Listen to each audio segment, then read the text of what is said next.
Testing, testing, 1, 2, 3.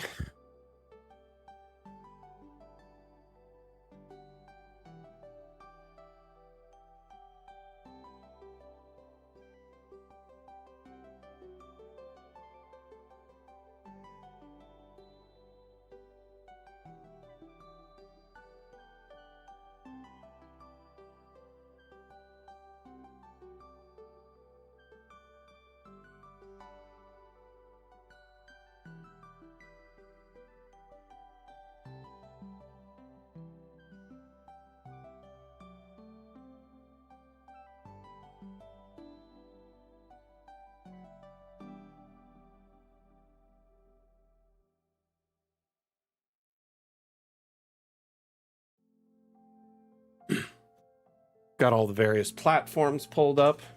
Hello, Atlam, Random Ladybird, Lalandra. Hello, hello. How are you doing today? DM Crusader, welcome back.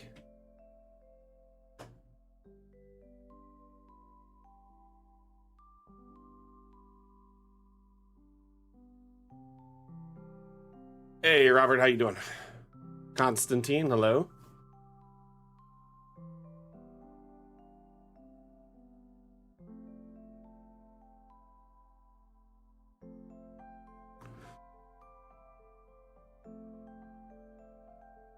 Good to see you as well. DM Crusader, really quick question. Just refresh my memory. You go by an alternate name as well on other platforms, right? Is that it? I swear it was you I spoke with this about at one point.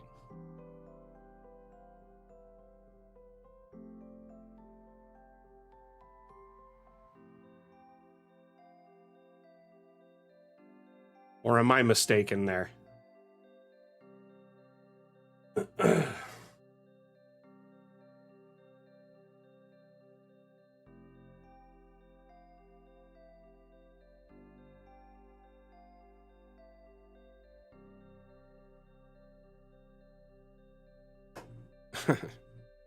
How was everyone's week?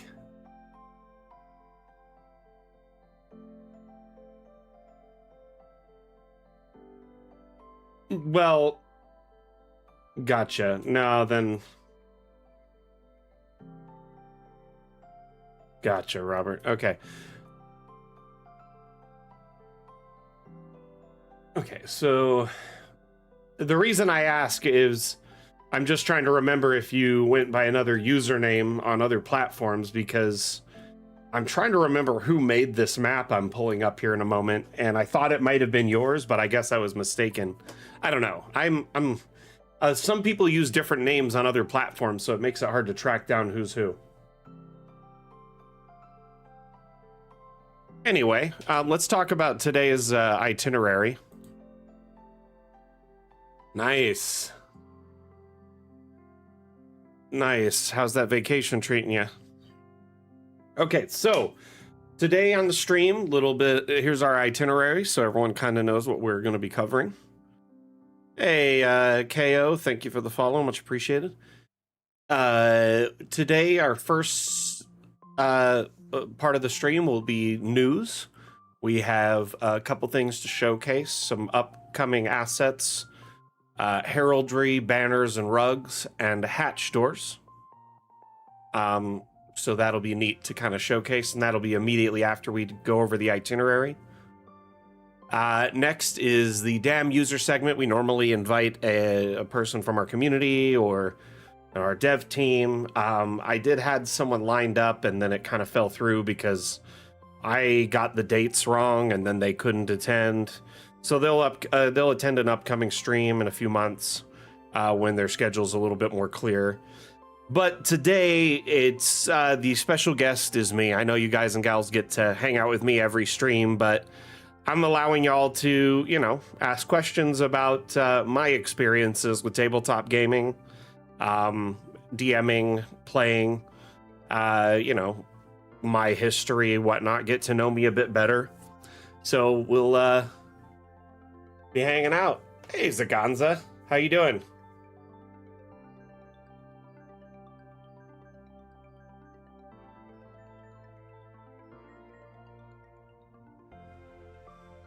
Afterwards, we'll have the damn question segment related to Dungeon Alchemist. So if you have any Dungeon Alchemist questions, have any support inquiries, guidance, etc., that is where you will be asking Dungeon Alchemist related questions. Hey, Zach, how you doing, bud? Zaganza, I've got one of your maps locked and loaded to share with the stream today, so I'm glad you're here. I actually have a question about it. So stick around. In fact, we'll pull yours up first. Yeah, it was a nice break. Thank you for asking. I kind of wish I'd taken a longer break because, well, we'll go over that in a minute. But immediately after the Q&A segment will be a map and asset showcase. I've got a few maps picked out, one of which we'll pull up here in just a moment while we start going into the teasers. We'll just kind of have it pulled up. And then finally, the feature showcase. I'll show you how to add labels to your maps if you're not aware of how to do so. Hey, Rye, how you doing?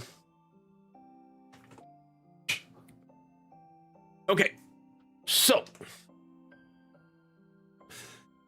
Sackett, yeah, I was gonna say, haven't you been? It seems like you've been on a break, at least for like mapping for a little bit, which is probably good. You were working on your bracelets and whatnot, weren't you? Okay, so let me get the itinerary flipped off the screen here. Oop, we're not Mapmaker Monday today. Hello.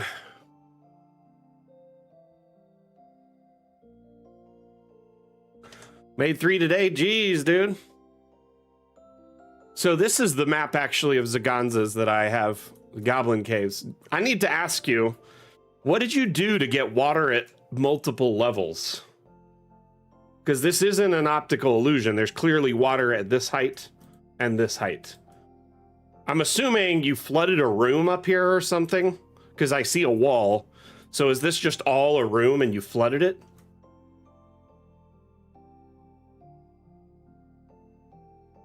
Ah, canal pit. That makes sense. Smart, actually. A good way around that. Yep, you got rocks all around. Really great way to do water at multiple heights.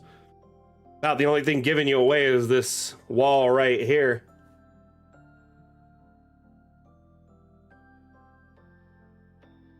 Not only that, you spend a significant amount of time getting the lighting just right in here.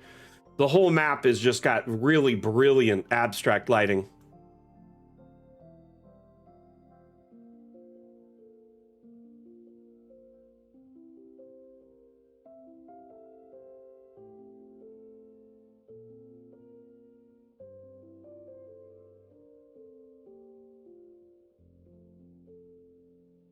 So this one is quite lovely. Let's look at how many abstracts there are. Quite a few. The green for the mushroom lighting, the blue for the blue mushroom, and like cave lighting around the water. It looks really clean, very clean. It's a lovely map. Zaganza is the creator of this map, is watching on our Twitch feed. We're actually live on multiple platforms right now. Twitch, TikTok, Facebook, YouTube, and Steam simultaneously. So I'm monitoring chat on all those platforms. If you have any questions, concerns, feedback, suggestions, let me know. But without further ado, we're going to actually dive into some teasers, which is our news segment. Hey, Rise, how you doing? Welcome back, my friend. So, a couple things I want to show you. Y'all,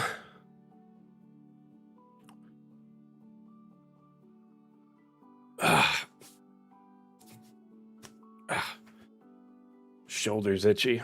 I was out working in the yard and I got scraped up. I was wearing a tank top. I got scraped up by some plants and stuff.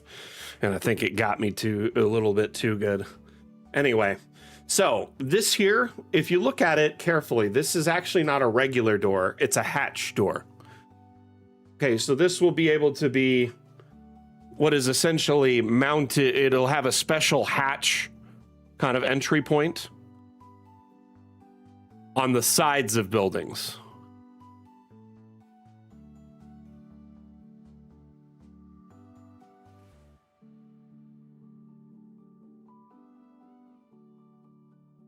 Yes, it is. I'm trying to find an image. I swear I've seen another image with it sideways. I'm seeing if I can find it.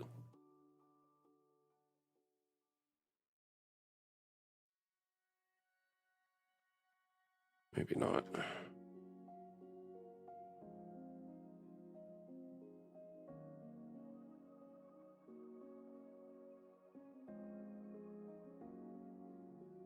Darn, I could have sworn I saw the hatch door sideways in another image the other day. I was looking for it just now and I can't seem to find it.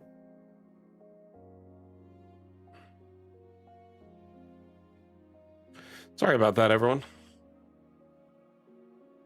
Anyway, regardless, this is very cool. It's more like a storm hatch, you know, like if you had a cellar door, that kind of hatch. So it's at an angle along the side of a house. So it's a new type of door. This next update will actually get a couple new types of doors.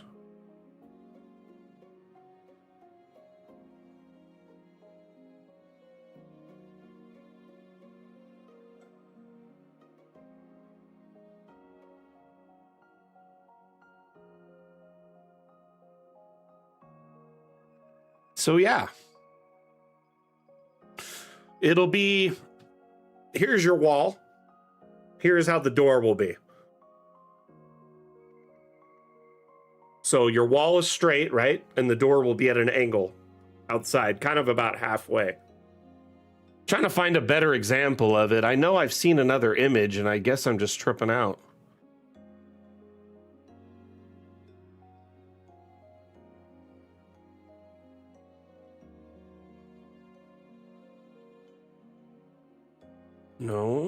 No.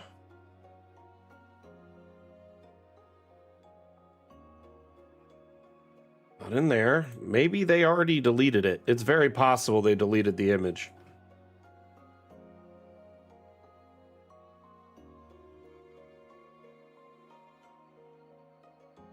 There's some other things I really want to show you, but I cannot, unfortunately.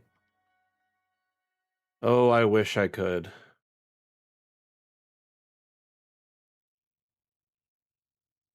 Okay. Anyway, let me show you one other image. Well, a couple others.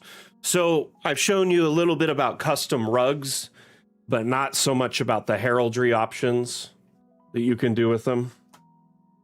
But yeah, it'll work for like root cellars, storm shelters, access to basement levels from exteriors.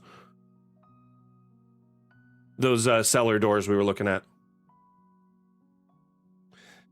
Dang it.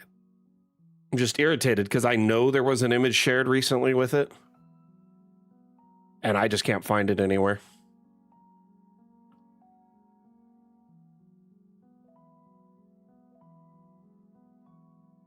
So irritating. Where'd it go?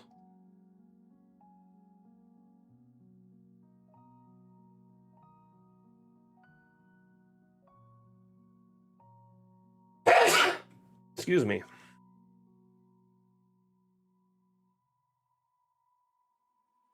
I went back almost a month and I don't see it, so my guess is it must have been deleted, like the image of it, so it's gone, which is a bummer. Double checking. Yeah, I'm back like over a month at this point. I don't think it's here.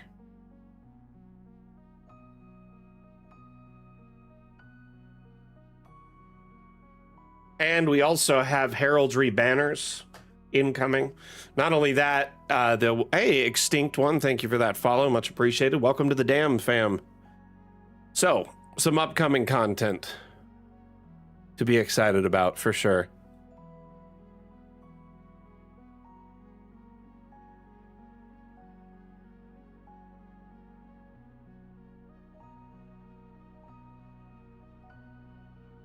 Little bummed because I know there is another image and I'm looking for it, but I just cannot find it. I think it got deleted. It happens.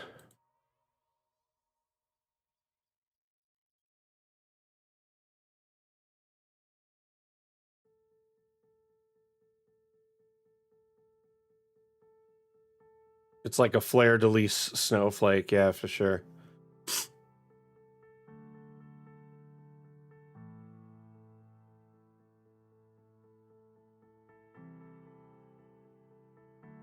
Oh, sorry for...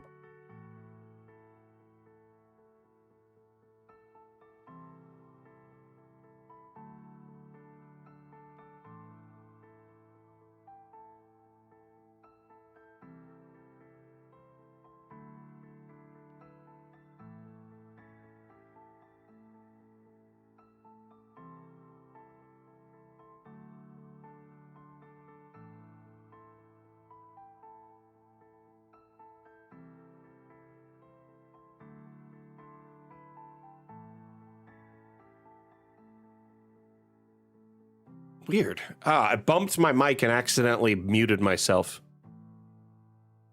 It's got a touch sensitive part on it for muting. No, I'm still here.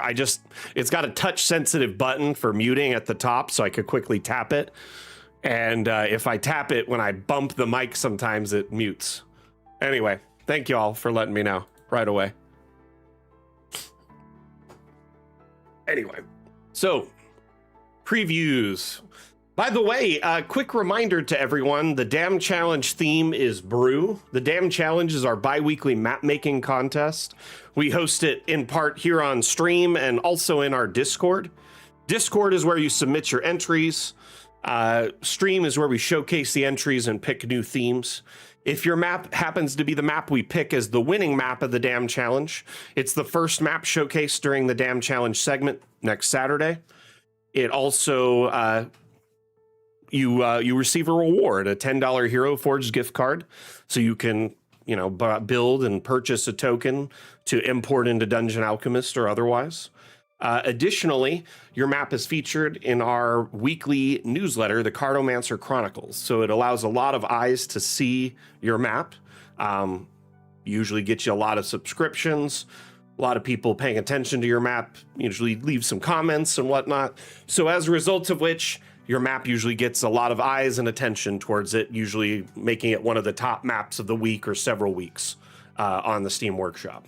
So I encourage anyone who, not only wants to challenge themselves, but also, put their work out there and flex their map maker muscle against the community to kind of see what you got and share your work with us. To enter, there's a few rules to qualify. Those are pinned in our Discord and the Damn Challenge channel. But basically, it's very simple stuff. Make sure you enter before the deadline and follow the theme. Make sure your entry for your map is shared on the workshop and public so anyone can access it. And then also share some images, a description, and the Damn file, the master file, in Discord in a post so we have a backup and can look at it there. That way, multiple people can look at your map, check it out, learn from it. And if your map is the winning map, like I said, first map featured, showcased in our newsletter, and also a $10 Hero Forge gift card.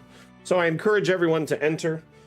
The deadline to finish your entries for the current Damn Challenge, which is Brew, as the theme. So you use that theme as inspiration to make a map of any shape or size. Submit that before end of day 7/24/26, so July 24th, 2026, before 11:59 p.m. in your time zone. Anyway, thank you everyone for hearing out my little spiel there related to the Damn Challenge.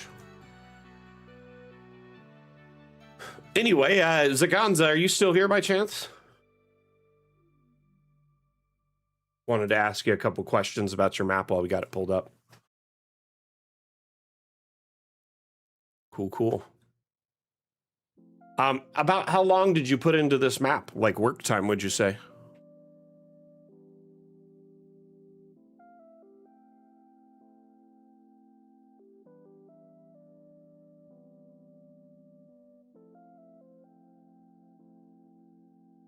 Hard to say, 15, 20. You've been pumping out some maps lately. I've been really enjoying your work on Reddit. You always repost your posts, so I don't get to do it. So Thank you for stealing that sweet, sweet karma from me. I'm just kidding. Honestly, though, I'm really glad you repost your maps in all the various subreddits. Makes me happy. But yeah, you're quick to the trigger there. I'll see your map sometimes, and it's like within minutes you've already reposted it in our subreddit. So kudos to you. Other people tend to post their maps in a couple subreddits, but not post it in ours for some reason. I don't know why. So I'll always like repost it there if I can. Or they don't know about our subreddit. I don't know. Maybe what the reason is. I guess people don't feel like they should post in our subreddit, but you're totally entitled to. In fact, I love it when people do. Nah, you're totally welcome to, Sack. Sharing your work there is the best, one of the best places to share it. So you'll definitely get pats on the back, kudos, you know? I think it's just a bunch of people enjoying each other's maps. You know what I mean?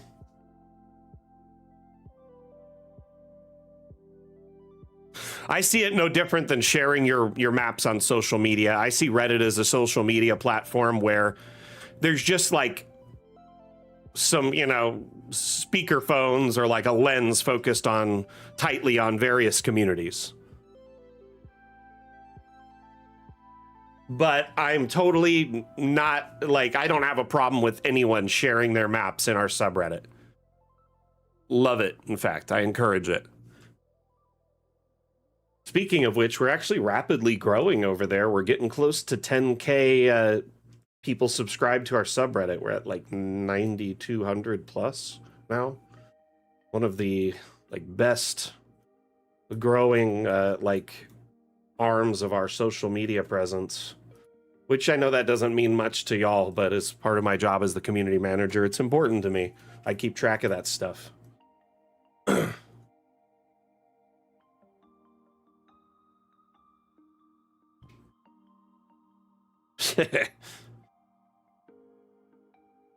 I just like to track metrics for growth, also like interactions and stuff like that.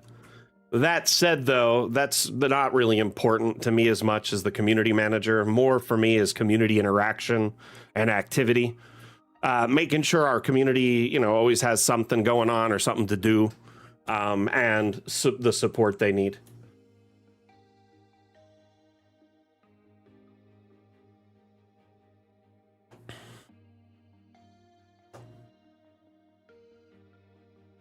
Alrighty, so we're going to flip over to the damn user segment.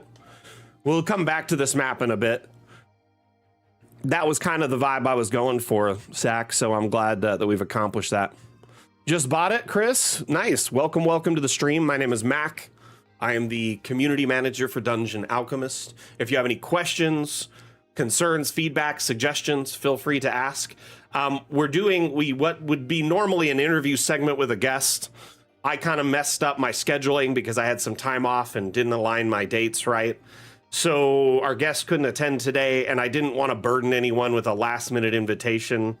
So I opted instead, the interview segment today will be with me. So if you have any questions that you want to ask me, your beloved community manager and community leader of himself, if you have any questions about my experience with tabletop gaming, map making, community management, content creation, dungeon mastering, anything like that, please let me know and we can discuss it. Maybe you want to get to know what my hobbies are. Whatever. I know some of you watch a lot and probably know quite a bit about me over the years, but still. For the next couple minutes, I'm opening the floor to, I guess, the audience to ask questions. What have I been 3D printing lately? That's a great question. I actually kind of took a break from printing while I was in time off because a lot of the printing I was doing was work related. Printing Hendrix or prototyping Hendrix prints. This little guy right here, which we'll be printing some more soon. I took a break because I wanted to start a project. Well, first off, my printer was having problems, needed some maintenance. I had to pull it apart, work on it. Took me like 10 hours over the span of 2 or 3 days to fix it on my time off. That's neither here nor there. But I digress. I started a project for my son. It was his birthday this last week, and he's very much into Warhammer 40K lately. I would love to get into 40K, but I find it intimidating that I'd have to, learn Warhammer 1 through 39,999 first. It just seems overwhelming.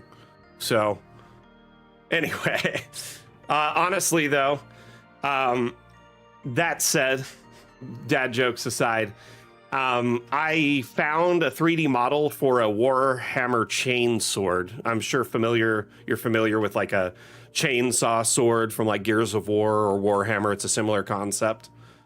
So I spent the time working on prints for that. It was quite a bit of filament. I had this reel of filament of black PET G that was gifted to me like a year and a half ago, but it was like a big reel. Let me grab it real quick.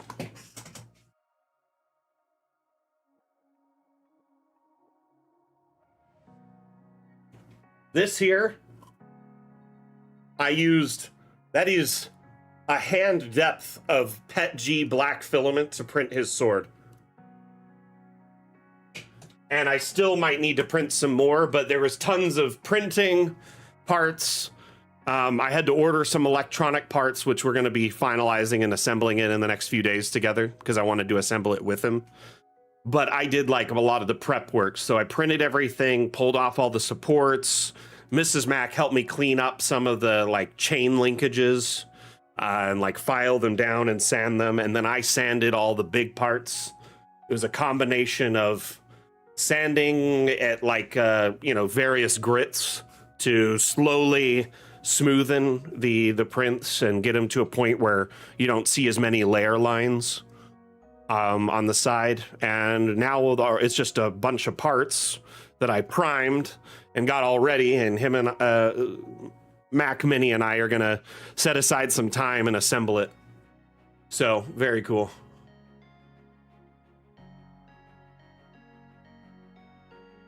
Thank you, Constantine. Favorite burger place, Donut Love? Good question. When I was growing up, there's a burger place I really loved, but it's gone now. The guy retired. It was like a little mom and pop burger shop where I grew up called Nico's Burgers. The dude that was running it was like Greek. Him and his wife, like an old Greek couple. And they had this just like great recipe for making burgers and fries. And for some reason, it just always tasted just absolutely fire. Now, as a kid, I really enjoyed it. I worked at other burger restaurants. Like, I worked at McDonald's. I worked at a place called Sonic. Worked at a place called the Burger Bar. And all those places paled in comparison. I would go to lunch, leave my jobs where I made food, and then go to Nico's Burgers. The problem is they never were hiring because it was such a small operation, and they didn't really get that big. So it was just a retired couple's dream to run this burger shop. And I think he ended up getting sick and they had to sell the shop. And then it became like one of those like Roberto's taco shops where they have like the menu board with like all the different meal pictures that were like taken with a digital camera 15 years ago. Anyway, it was an interesting transition to a new restaurant. And I still like went to that restaurant all the time too. That said, I miss it. It was a good place. Now, Mrs. Mac, though, loves me so much. She's constantly trying to like perfect recipes and make new things and make yummy foods, but she is really good at making burgers. In fact, I haven't gone out for a burger in like almost a decade. We mainly only eat that kind of stuff at home. So pizza, burgers, anything that you would construe as like fast food, in fact, we don't eat like out. Mainly because the quality has gone down and the price has gone up. And I'm just getting older and my body just doesn't have that many, McDonald's cheeseburgers left in it, I don't think. So I'm trying to take better care of myself by only eating home cooked food, which has also been better on my budget. Like, save a lot of money when you only make food at home. Meal prep, take lunches with you wherever you go. Hey, no worries, Chris. If you have any questions, by the way, about Dungeon Alchemist, the community, whatever, let me know. That's what we're here for. In fact, let me flip the scene to our question box. Where is... Oh no, there it is. Questions. Bro, you went to get a passport photo? Where are you going? Where are you? You're traveling, Sack? That's impressive. How much wood would a woodchuck Norris chuck if a Chuck Norris could Chuck Norris? Here's the thing. I don't think even Chuck Norris could break Chuck Norris. So that's like trying to use a diamond to break a diamond.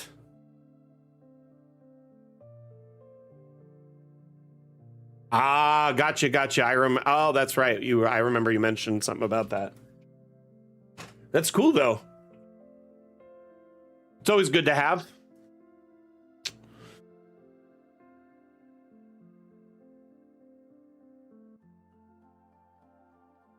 So, what other questions y'all got for me?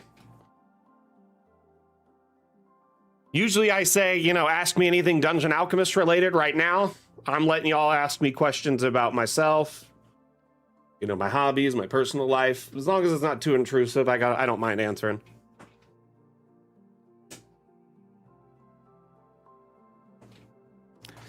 So, hey, Cube Virus. How you doing? Welcome back. So, I have a driver's license. I've never had a passport, mainly because I've never really traveled internationally where I needed one. The only time I ever traveled internationally in my life was through a cruise where I went to like Mexico. We went to Cabo San Lucas and anyway, like a couple stops, but because the cruise started in San Diego and came back, at the time there was a law, it's called a closed loop cruise. You didn't need a passport, only a valid ID. Wanderer, that's a great question, actually. We got a lot of questions coming in. Okay, so Zaganza asks, question, what's my favorite D&D class? I'm a big multi-class fan. Right now, my current character is a dip.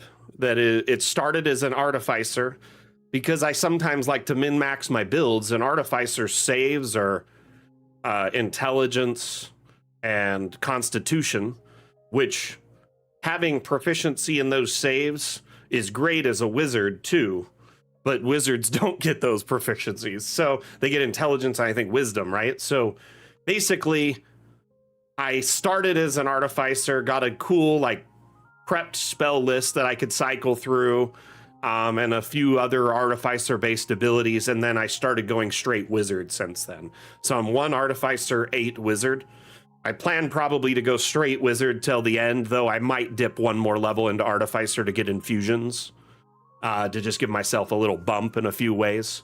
That said, I think wizard overall is my favorite class. I think they are the most powerful class in Dungeons and Dragons. Early on, they're not the most damage, most powerful as far as putting damage output. Or they're weak as a fly. You could sneeze on them and they could die in a combat encounter early on. But I think their power lies in their versatility. They are so it's kind of like you can just pick and choose, and as long as you're willing to pay the wizard tax, i.e. pay for scrolls and the learning expenses for learning spells, you kind of have endless combinations. And granted, your prepared list is only so many spells per session, but it's nice to be able to cycle them out. Or if you have a downtime heavy campaign, having some spells that are great for downtime crafting or utility are great too. So, my character is kind of the jack of all trades at the moment with some good damage output. I'm a Scribes Wizard, which a Scribes Wizard, if you're not familiar, they're from Tasha's, the expansion, book.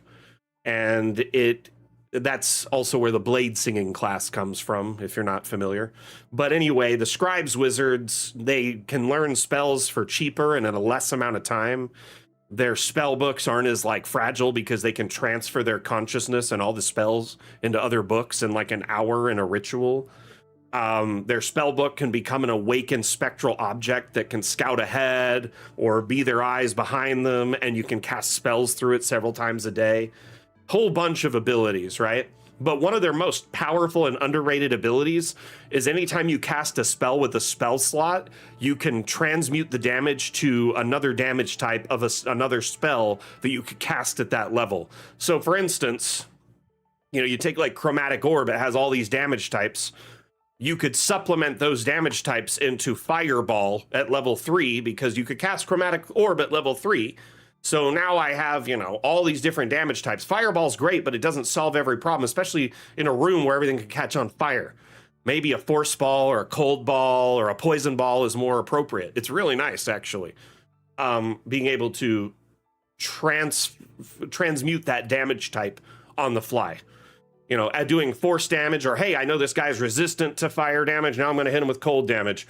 Yeah, an electric ball would be super dope, but I have tons of damage types. I essentially learn spells just to get their damage types. I may never cast them ever. They just sit in my spell book, so I have that damage type available. You know what I mean? It's pretty fun. Anyway. Okay, let's see here, but it is a very cool class. Robert asks, what Dungeon Alchemist secret do you wish you could share with us but can't? I can't share it with you, unfortunately. All I can say is the art team is pretty far ahead right now because the dev team has had some very monumental tasks on their list to get done for Fun with Objects 2. So the art team has started making art for our next update, which I believe we've already announced is High Seas. So what I can tell you is they've already started working on assets for the High Seas setting, which is pretty cool. And I've been seeing them. They're very cool. I want to share them with you, but I've been given strict instructions that I cannot. So while I cannot show you, I can tell you that things related to the High Seas update are being worked on.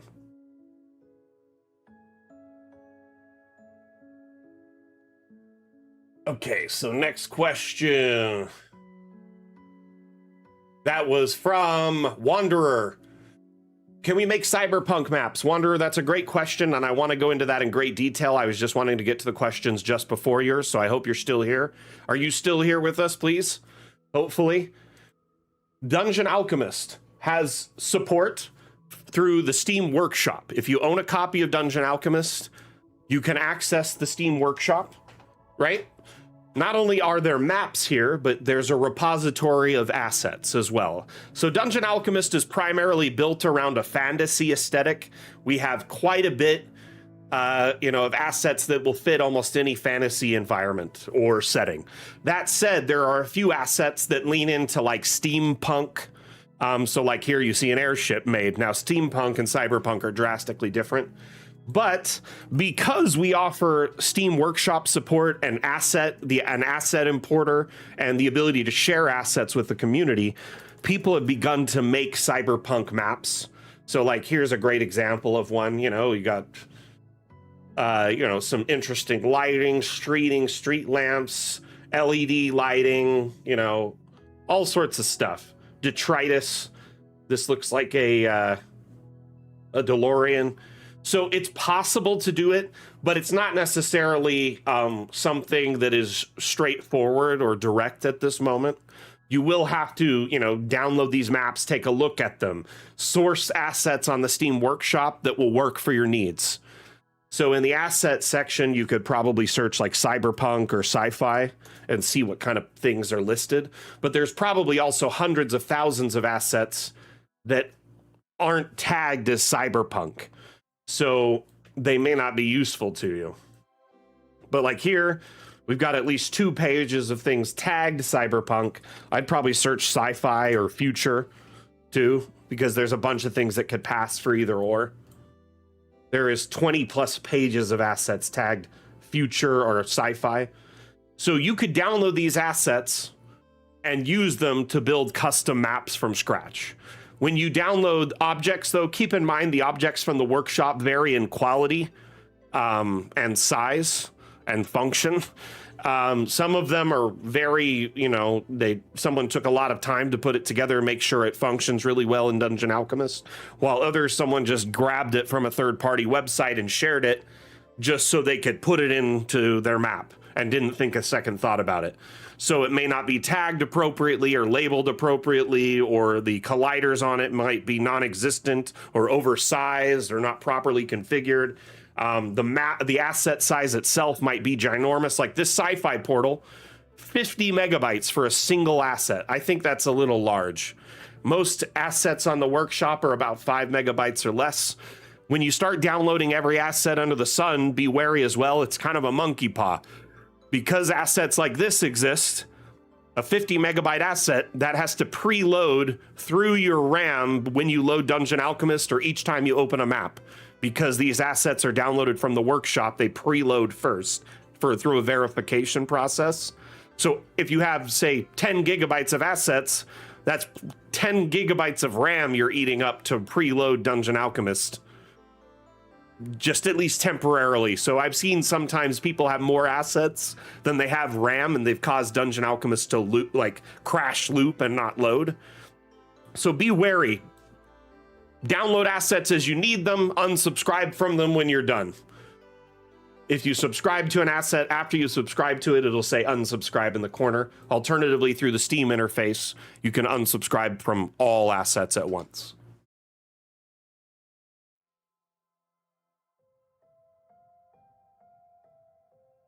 Okay, so let's see here. So yes, it's possible, not a stock feature per se, but because of stock features we offer, you can make sci-fi, cyberpunk, post-apocalyptic. I've seen all sorts of maps in all sorts of settings thanks to the Steam Workshop integration. Hope that helps you out.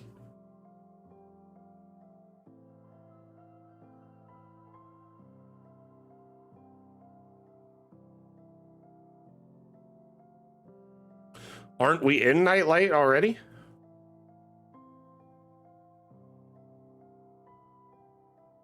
One moment here. Let's see where the next question is.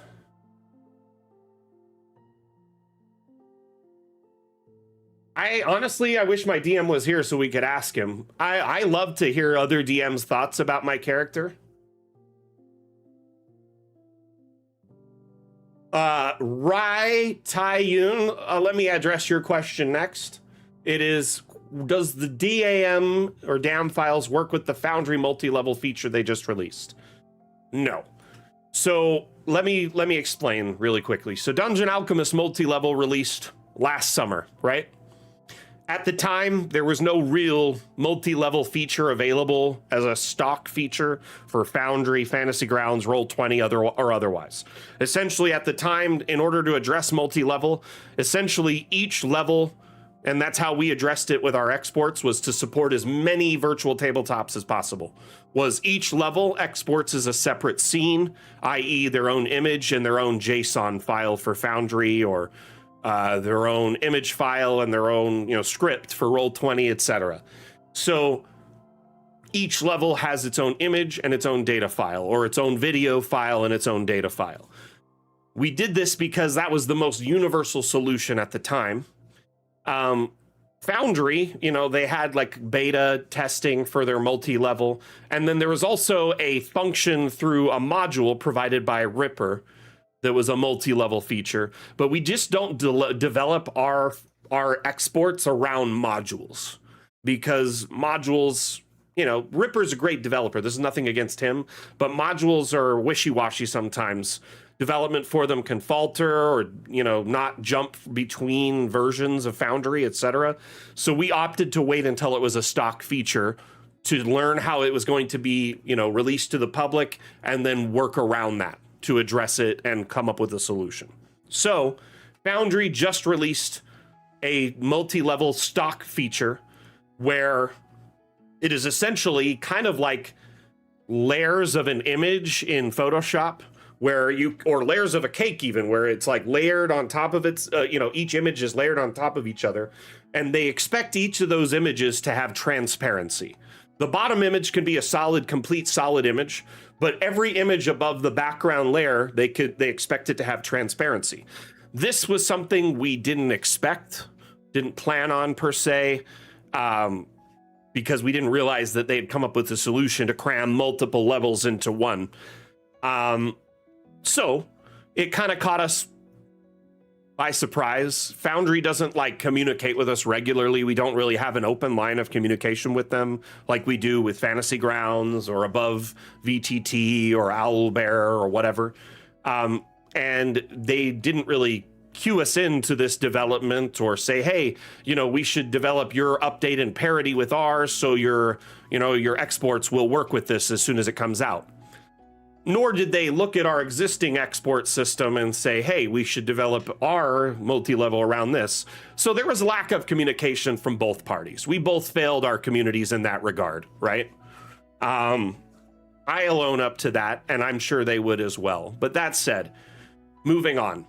Because this is such a new thing, and we're already way, way deep into our existing update work, it's kind of a hard thing to shift gears and drastically change and start working on right away. Likely it'll be addressed in a follow-up patch or a future update. And I know this is disappointing to our Foundry community, which we do have a lot of Foundry users. But one thing with Foundry that I've learned is it's usually a good idea to wait, a few months before you adopt a new update. So V14, me personally, I'm probably not going to jump into it until it's about 6 months old, so they get a lot of the kinks out, and then there's more support for it. Around that point is when I would hope that we would start at least having development or testing for a feature related to exports with this. But there's some technical issues to overcome. One of them being is it's not as straightforward as one might think. Obviously Foundry maps, they can be anywhere from a single square up to hundreds of squares by squares, right? Really, the size limit is really just the file size and resolution limits from Foundry, right? But if you start thinking about that as a PNG files get massive if a map is massive, okay? PNG isn't a really great file for this use case. While it does have transparency, it lacks the ability to properly compress and save files at a reasonable size that are good for use with virtual tabletops and online play. You want your maps to be small images that load quickly so every player on your table can load the map and experience it, right? You don't want one player having to constantly refresh and your computer, their internet's crashing because this map is so big, or it's a black screen, they can't even see it. You want to really design your production around the weakest link in your player chain. One of your players is inevitably going to have, a potato of a computer that's run by a hamster. It's like a 10, 15-year-old machine, or, just a generic laptop that's not ideal for gaming, or maybe they have an internet connection that's metered or slow or rural. There's a combination of factors that could weigh into having a player not be able to load a map.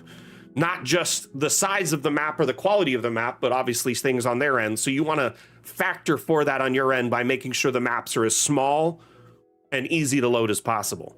So I think we've been discussing this internally. WebP is probably the best way to go, but WebP, there is no native solution in the development system and tools we use for Unity. So we'd essentially have to either locate or create some sort of tool from scratch that'll convert and create WebP exports for multi-level layering, where you would offer true transparency at every layer above the first layer, right? So this is something we have to figure out on our back end, but our devs are already working on object rotation, object grouping, a bunch of other things that were already promised for this update that they were already waist deep or higher in when this new feature was announced and rolled out to the public from Foundry. So essentially, it's put us in a precarious position. We definitely want our Foundry users to get the most use out of their maps and get these latest and greatest features. But I think it's also reasonable of us to expect a bit of patience and time so we can come up with a novel solution and work around this brand new feature. So I'm guessing anywhere from 6 months to a year from the time they launched this feature in April. So, I mean, it probably could be as late as next April, you know? Anyway, I would love it to be out sooner, and the devs know that a lot of people are interested in this, and there's been a lot of feedback and a lot of irritation and complaints and anger around this feature not being fully supported at this time. I will say this, you can still use our maps in V14. It's just every map layer is a separate scene instead of them all being in a single scene. So you can use scene regions to teleport between the various scenes, and it's very fluid. So if a player goes up a ladder or up a staircase or down a hole that links to another level, you can automatically transport them to that level using features built into Foundry at this time. So, hope that answers your question there.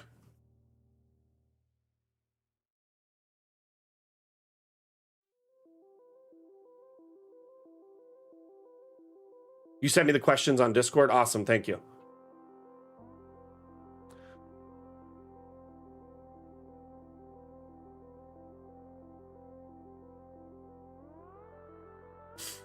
We have a player who's like often on a Discord call on his phone with us, but he's running the game on his PC because his internet gets too burdened when he does both. So it's like he'll be running the call with a Discord on his phone, which sounds not that great in comparison to like a headphones and a mic on a computer usually. This map is called Goblin Cave Village, Lizzie, and it's available on the Steam Workshop. So search Goblin Cave Village. Constantine is correct. So there is a way currently to properly export Dungeon Alchemist maps to support the new feature for Foundry's multi-level, but it is a little bit more intensive on your end. You're going to have to export the map using, essentially you build the map in your normal biome and then you change the map to the green screen biome, and then you would export export it again in the green screen biome. So essentially you export it once to get the background layer in a normal mode, and then you export it again in green screen mode, and all the layers above, that background layer, the bottom layer, you would then take them, because they have a green outside of the houses and stuff and objects. You put them in Photoshop or GIMP or any photo editor, or even chroma key removal tools online that are free and take a couple of clicks. Don't require much effort on your part. You can remove the green and then take that image and, as long as it's saved as something with a transparent layer, i.e. PNG or a WebP, you can then use that as those, second, third, fourth, fifth floor layers in Foundry. But it does require a little bit of photo editing on your part. So essentially, Rye, you would open the map that you want to edit, right? And let me kind of walk you through this process. It's really important you do it in a certain way, okay? I'm going to open this map for this reason.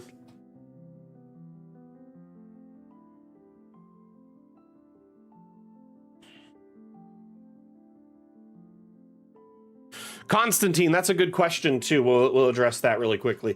Do I ever DM? I haven't in a while, but I used to. I've kind of been taking a break from DMing. I wanted to be a player for a while, got burnt out. Though I got way into DMing and like map creation and like world building during the pandemic. It was a great bit of escapism for me, and it allowed me to kind of keep my sanity. I built like a whole world, and like essentially a whole dwarven like kingdom and a new dwarven race and a whole bunch of subculture and it was like a complement module that I planned to like run for players. And then like it kind of like fell apart, but I've ran a few one shots and I've ran a short-lived campaign. I don't know. I don't feel like I'm a good DM.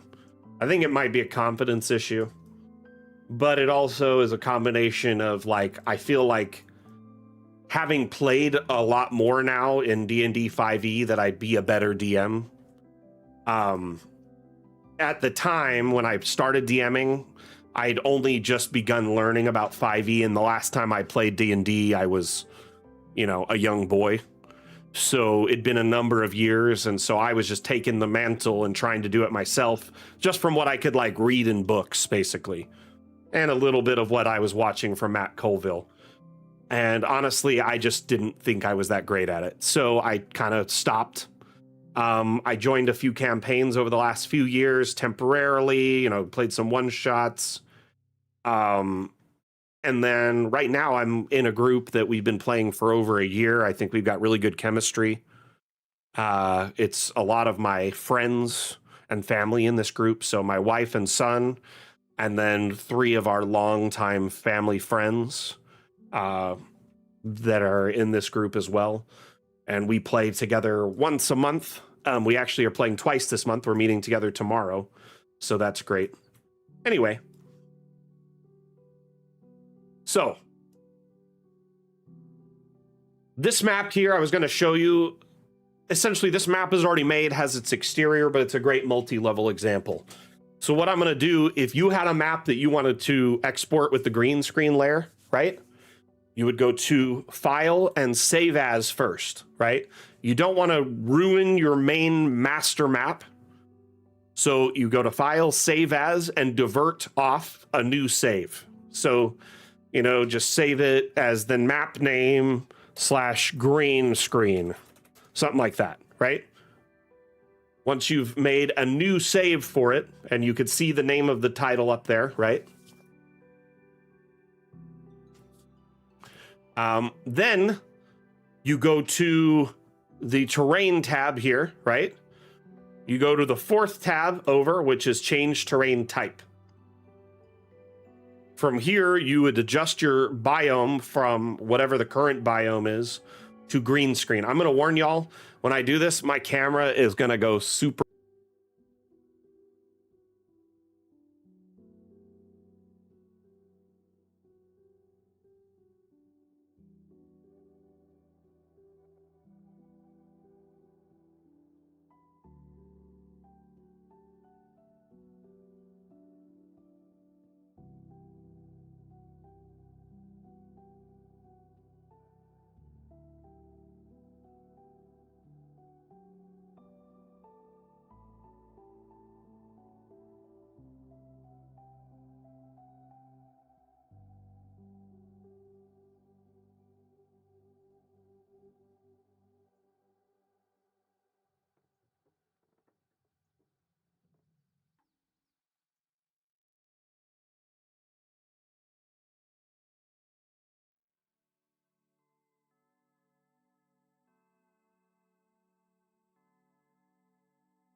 I don't know what just happened, but I think all my Elgato devices crashed simultaneously. Y'all can hear me, right?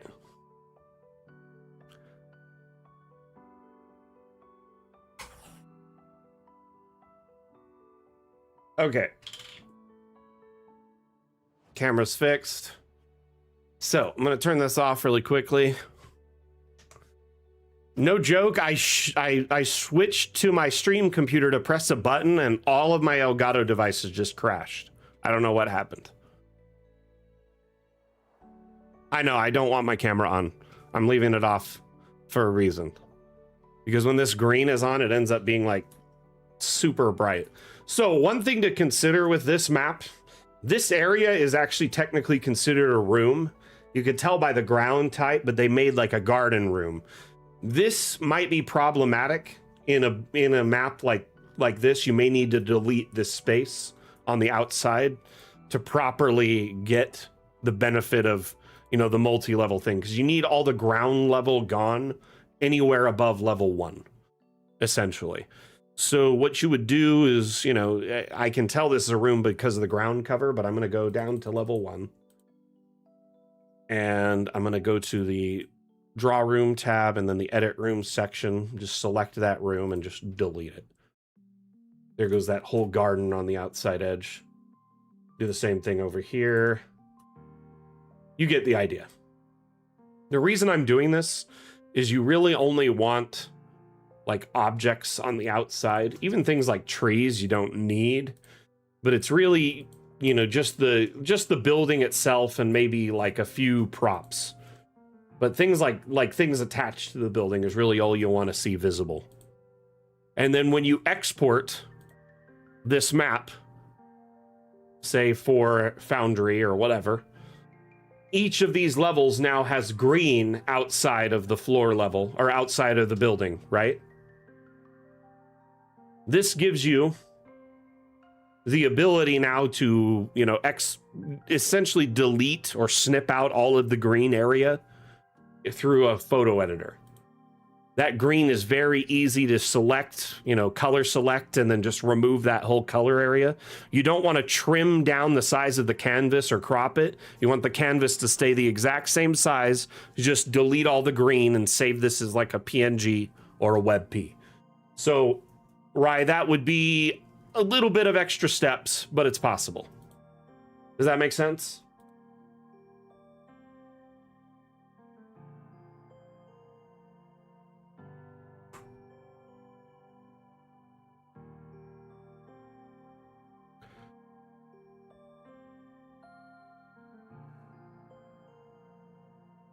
So essentially you have a master map that you export once with the grounds and everything.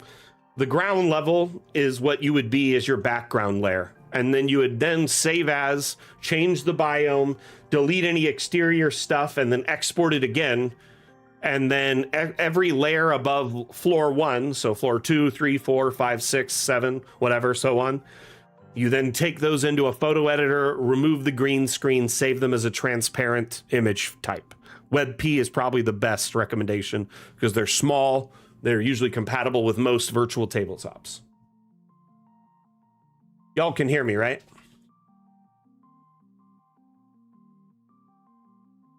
Let's turn that camera back on.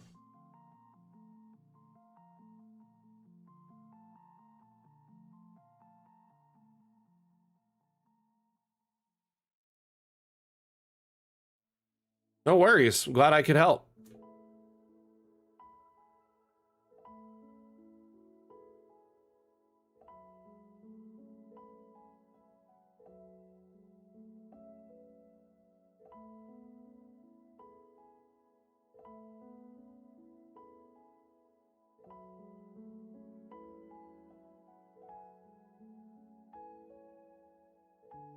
So you would, masking it instead is easier in your opinion, instead of just deleting everything around?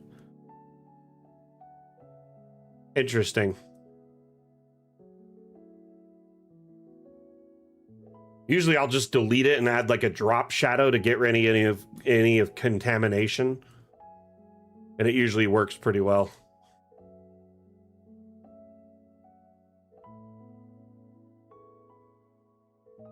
But I'm not like an expert photo editor by any means, so.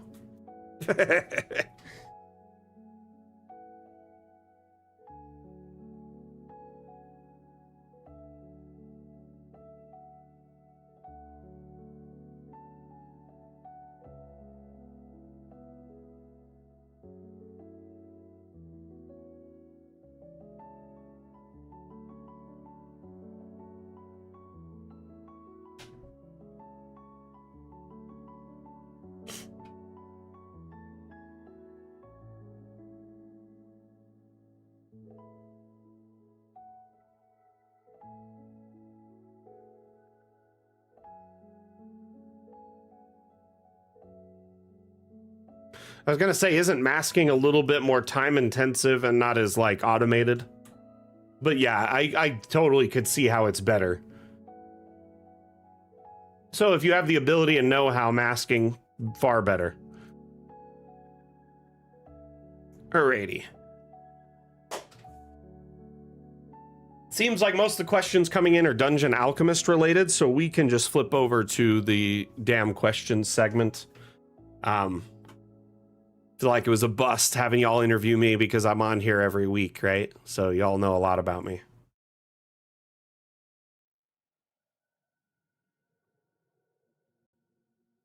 Honestly, that's the thing, Atlam. I've noticed a lot of DMs, and this is nothing against you DMs. A lot of DMs are very detail oriented, right? They are very fixated on the minor details of almost every aspect of their campaign and production. And that's usually why they ended up becoming DMs in the first place. And so they'll notice a lot of these little pixel bleeding and all these, they're like, every inch of this place needs to have items that are explorable and tagged and information associated with it. And the exports need to be crisp quality, no lossless exports with, you know, high pixel rate and DPI. And I get the reason behind that. People want the experience visually, aesthetically pleasing. They want the experience to have, you know, all the answers and play-by-play for all their players and lots of things for them to explore and experience firsthand. I do think, though, that we kind of get caught in this trap as DMs where we, like, let perfection be the enemy of good. Like, a lot of times your players are, like, super fixated on just kicking goblin butt and collecting loot. You know, they want to just cast fireballs. They're not really going to explore every inch of every map you make and find all the little details you left for them and that you spent hours fixating over. I'm sure players love multi-level on Foundry when it's all seamless and works, but also there's a lot of work that goes into it for a DM right now because there really isn't a correct map making tool that fully supports it right now. So at the end of the day, any DM wanting a full multi-level map's going to have to put in a lot of work, right?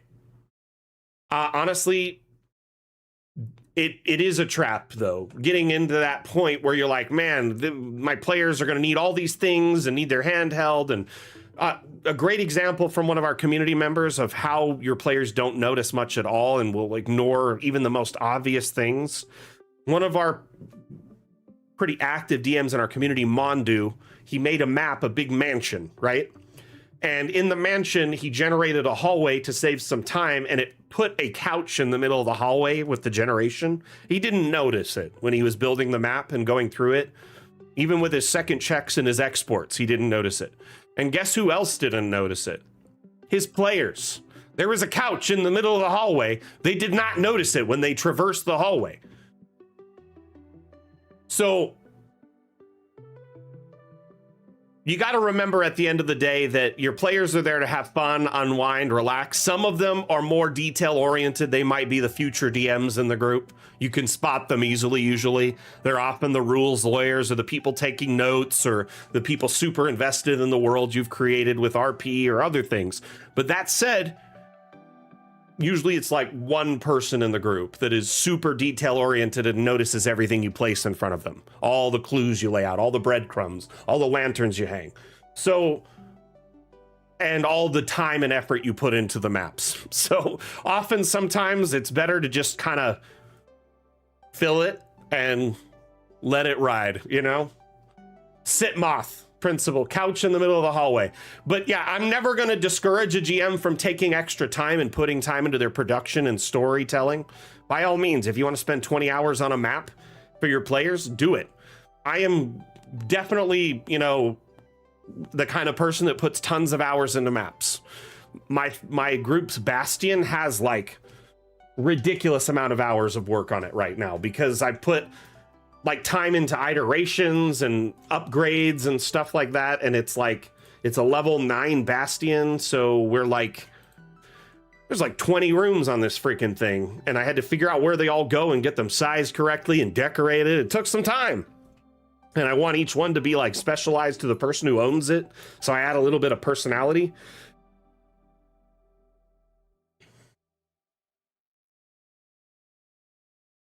You know, Sack, I find it is very, very cathartic to play as a player in Dungeon Alchemist maps.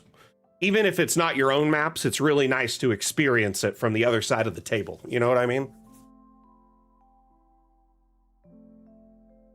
So it might, like, it's fun to see other DMs' maps. And what's even crazier, I played on one of your maps, actually. I'm pretty sure it was one of your maps. It was like a prison map. I think it was yours.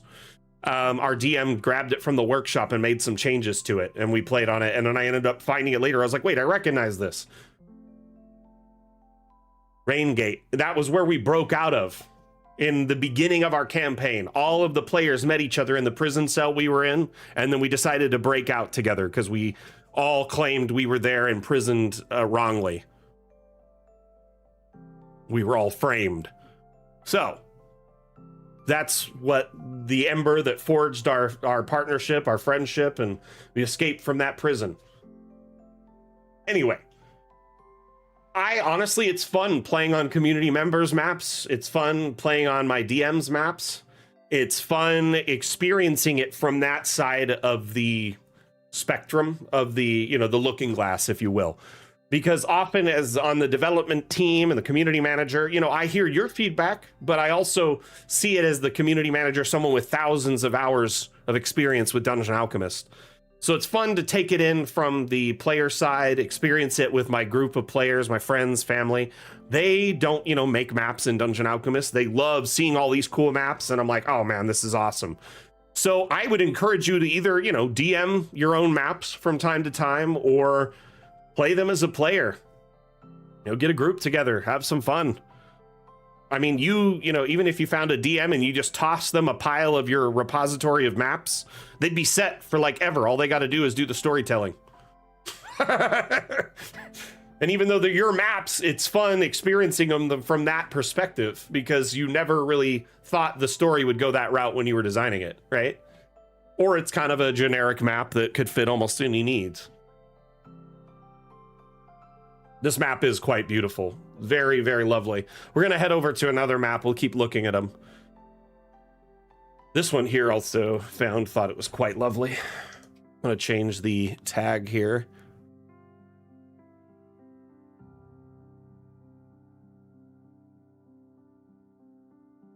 This one here is a big mansion, like estate vibes, right? But the next one is definitely a cathedral, for sure.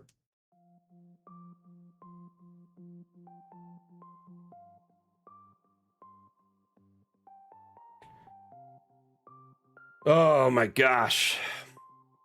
So I pre-ordered the Dungeon Crawler Carl tabletop, like, rule book and starter set. Comes out in November. I'm really excited to check that out. I might get back into DMing for that.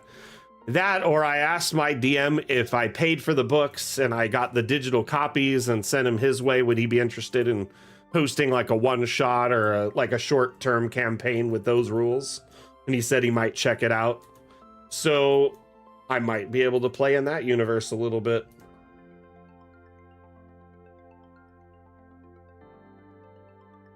This map is quite beautiful. They didn't utilize the roofing or multi-level, aspects. In fact, they put in a lot of these walls by hand. They still use the multi-level aspects to build up higher, but I think they wanted to use these like specialized windows from the workshop. The stained glass windows.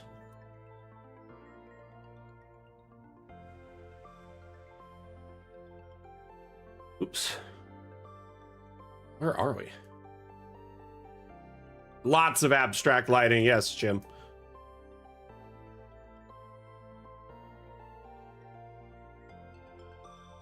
How you doing, Highland Lass? What's new?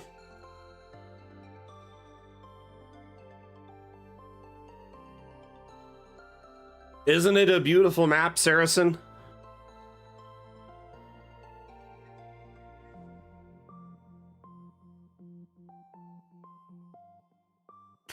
What kind of encounters do you think you would use this map for, people? Let's talk about it. Let's come up with some ideas. Let's brainstorm, DMs, GMs. Hey Fox, how you doing? Welcome back.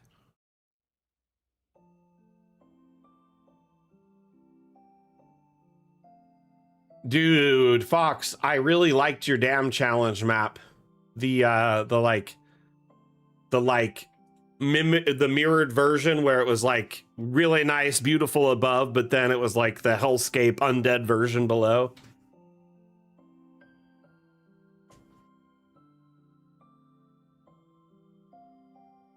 So we have a Oath of the Ancients paladin, and I could totally see this being their like temple, because they're like a nature paladin, right?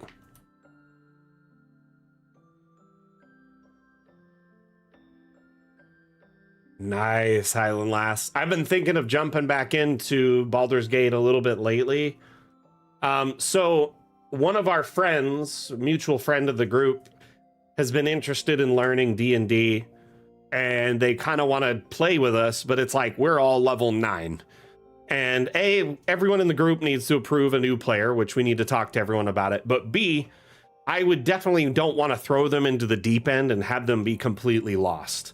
So I've been, talking to another friend in the group that was asking about inviting this person, and we might do like a one shot or maybe play some Baldur's Gate 3 co-op just so they can kind of get their feet wet, you know what I mean, and get a little bit of used to the turn-based, play and movement and whatnot.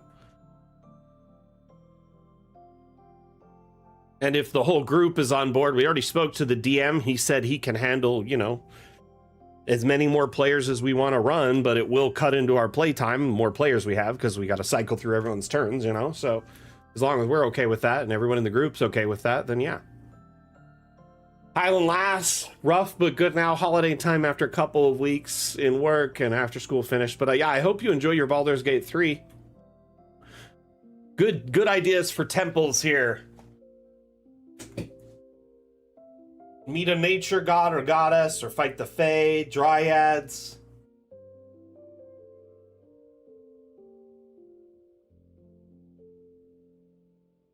You haven't played it for well over a year? Dang. I haven't paid attention to it much lately either. Are they still doing updates and stuff for it? Patches? I know there's a big mod community for it, so it's always good.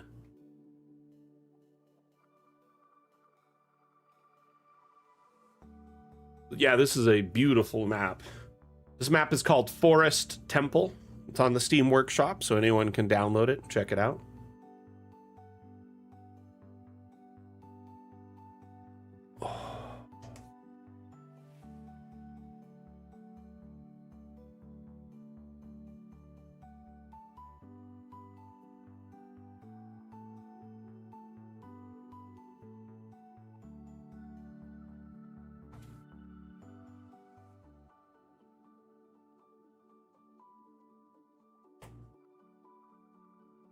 Okay, so we were talking a little bit about my character earlier. Was it Zaganza that said my character sounds interesting? A little bit more feedback. Gotta get from any DM here. I want to hear it. So I have an item called an all-purpose tool, which allows artificer classes to immediately shift the item into any artisan tool. And then you are proficient with said artisan tool. On top of the stack of artisan tools I'm already proficient with, this is a very useful item, I feel like. And we're constantly running into instances where I use it, whether it's crafting at home. In our session last Sunday, we discovered that a couple people we killed in a customs office, a couple drow, like a drow and a construct, they had a forgery kit on them. I was like, what are they doing with a forgery kit in here? This is intriguing. Lots of intrigue there. My senses peaked. And I decided to turn on my calligrapher tool skills through my all-purpose tool, which then gave me proficiency in it. And then I could use it to search for a forgery, because you can do that with calligrapher tools according to the Xanathar's expanded tool, like abilities, proficiencies, checks, etc. So I just said, hey, I would like to look through these documents for any forgeries. And I did that, and I found a forgery that was created by these drow, and they're trying to slander an angel that comes to this town regularly. The documents are trying to make the angel look bad, I guess. I don't really understand it fully. I was going to speak to the DM a little bit more during downtime between sessions, you know. I guess today is probably the best time to do that before tomorrow. And then we're going to learn a little bit more about it tomorrow and progress further into the dwarven village that we're in right now, the dwarven town, in an underground, like, mountain area that has been taken over by drow. So, going to clear it out and figure out why they're doing this. Part of me feels like they would just leave on their own, though. Like, if the forgery was intended to be found and they're smearing this person, this angel's good name, wouldn't they want the dwarves that live there to find this document, implying they're gonna leave and hope they come back? I don't know. It's kind of confusing. Don't really understand it at the moment. I'm a little intrigued. We've got the guy's body, so we could do speak with dead with him, or I could gentle repose him, and later on we could revive him and interrogate him that way. But I feel like he's the small fish doing the chore and maybe not the whole picture. So we need to figure out more. I want to find out who this guy's boss is. I want to try and capture his boss. Anyway, moving on. I'm the kind of person that is always doing investigation checks and perception checks and trying to pick locks and looking for clues and using tools. And I wonder often if that's annoying, if it slows things down narratively or gets in the way. A player that's kind of like got a jack of all trades sort of mentality where I either try to have a spell to fill any niche and like solve any problem, or I also have a tool that can solve it or help me solve it. Granted, I don't want to be like perfect. I still have my flaws. I have issues. My character does. And, but that said, I think I learn from my mistakes as a character.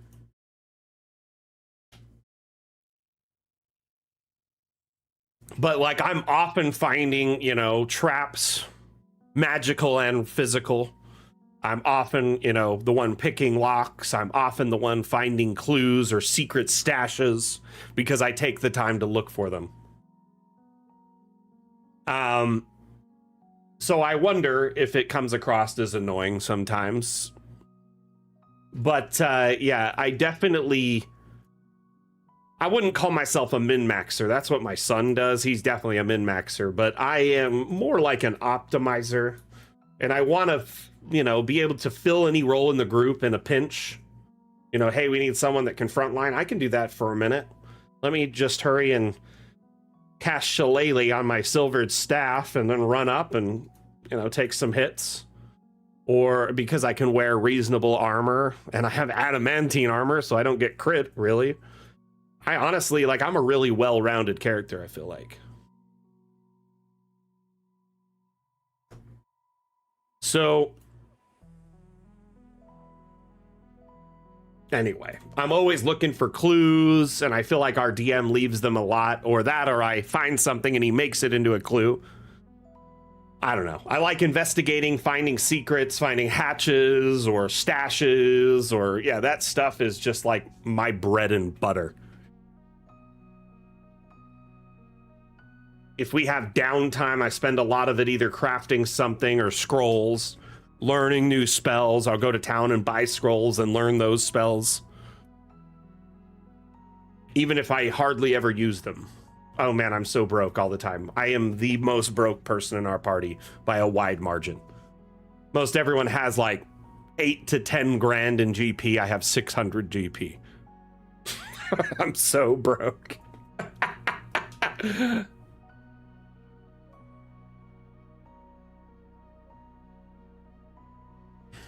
I just often worry that maybe I'm slowing things down for other players. The DM gets irritated because I'm like, man, this was supposed to be something that was a problem to solve, and you ended up having an ability or a skill that circumvented it entirely. Whatever. But anyway, it's always interesting to hear other DMs' thoughts about that stuff. Not to mention, how you might perceive those things if you had a player like that. I didn't notice these bodies here before. It looks like the map is like absorbing these bodies. That's crazy.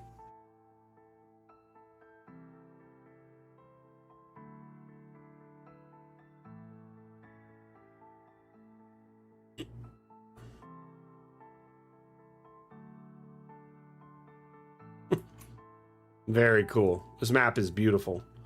Quite well done. Let's take a look at another one.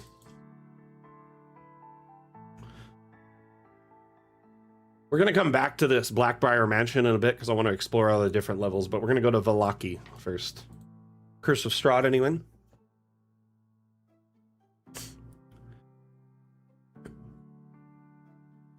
Like, we have different players who perform different roles in our group. We have someone who just loves to run into all the action and get hit and, like, take a ton of damage, right? We have someone who,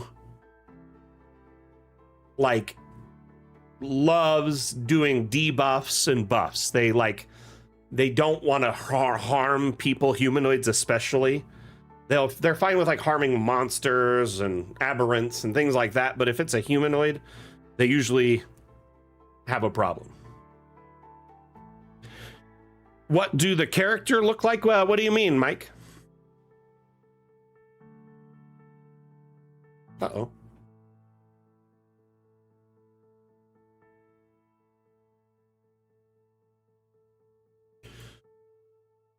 I might have just crashed Dungeon Alchemist. I want to answer your question. I just want to make sure I understand it. Right now, we're just showcasing like maps that are great for Dungeons and Dragons and discussing how they can be used. We're also chatting about how, you know, we play Dungeons and Dragons with our players, as well as, you know, our experiences as DMs or as players. So right now, we're not actively hosting a campaign.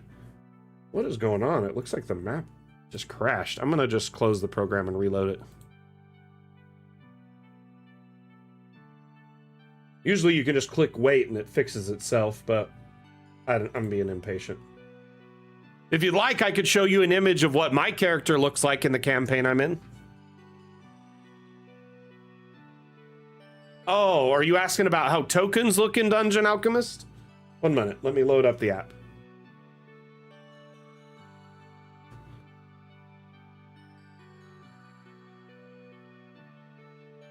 So we offer tokens that you can place inside of Dungeon Alchemist.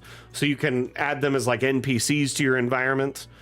Tokens, you can also click on them and go into their first person mode and walk around and explore the map. This one's kind of a boring one to do that on, but you get the idea. Tokens can be imported one of two ways. You can create them on Hero Forge, and if you purchase the token as a 3D digital file, it'll then, if you have your Hero Forge account linked to Dungeon Alchemist, it'll import directly, and then you can place your tokens there. Alternatively, you can use the Steam Workshop to download tokens that have been shared by our community. There's like over 1,000 tokens available to download from our community. Shared repository under this tab here, under Browse Assets. If you click Tokens, and the workshop's a little slow today, but there's 3 categories here. There's 270 characters, 598 monsters, and 437 NPCs. So well over 1,000 tokens to pick and choose from, varying in quality. Some of them are just plain flat gray, like they need to be painted, just a simple token. Others are fully painted and ready to go. Lastly, you can use the asset importer right here to import custom tokens. So if you make a token using a 3D model program like Fusion 3D or Blender or Tinkercad or whatever, then you can import it custom into Dungeon Alchemist anytime you want. Now, if you want to see my character's token, let me see. I think I have some art of it in here. Mrs. Mac has been working on some new art for it.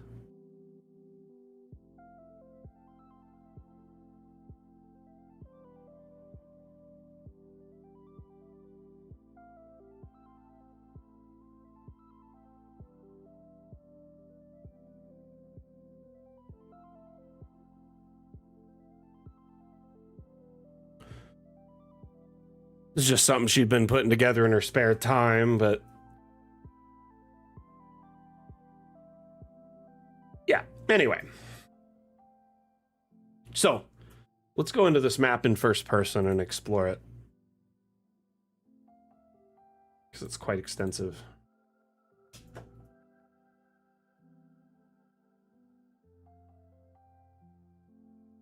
Vaulted ceilings, big elaborate studies,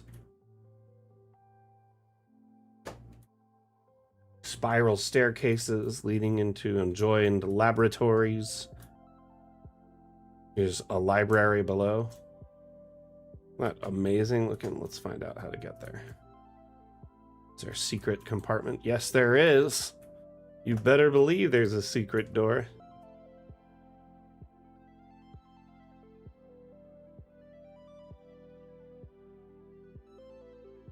Very cool.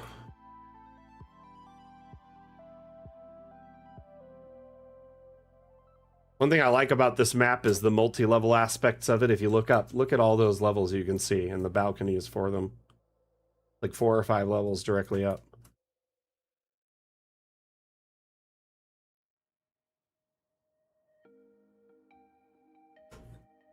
The halfling got into the cellar.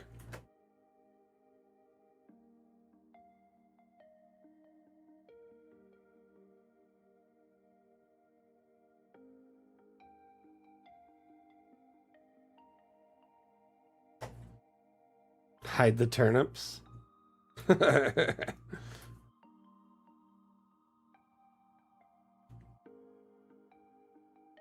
What about second breakfast?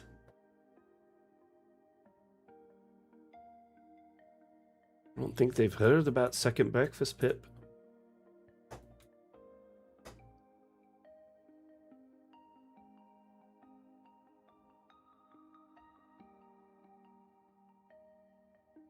Quite a lovely and extensive map. Lots of different rooms to explore, both in first person and in top down. The staircase, very complimentary. Goes back and forth and all the way to the top, right?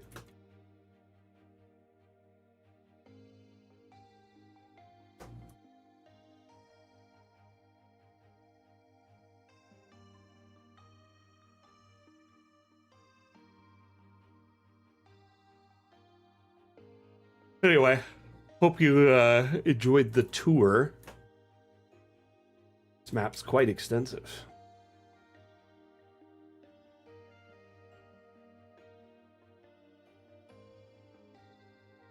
Trying to get out on the roof. Anyway.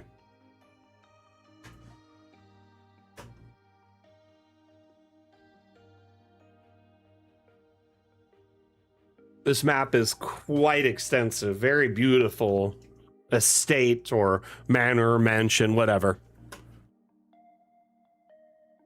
Great multi-use.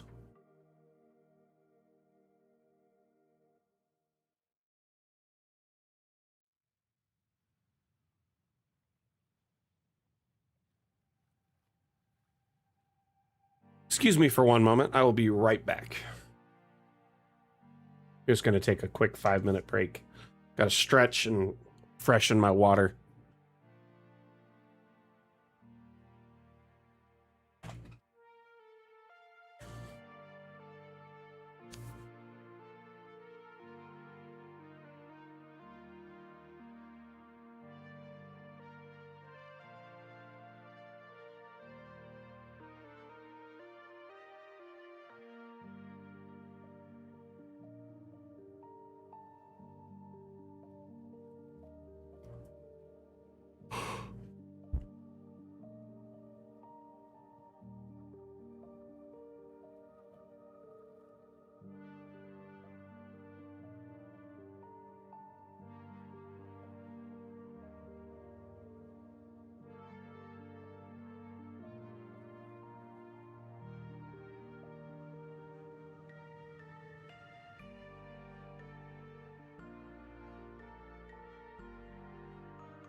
All right, I'm back. Sorry about that. Needed a moment.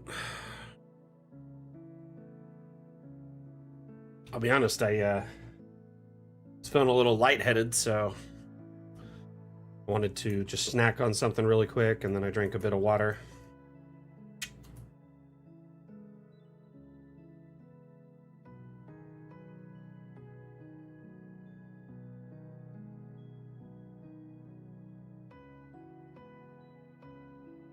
How you doing, Morgana? Welcome back.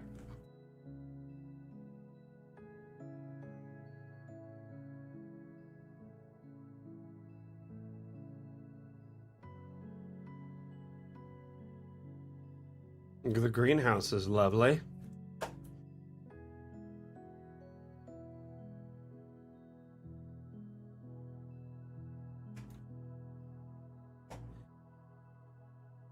Where's that go?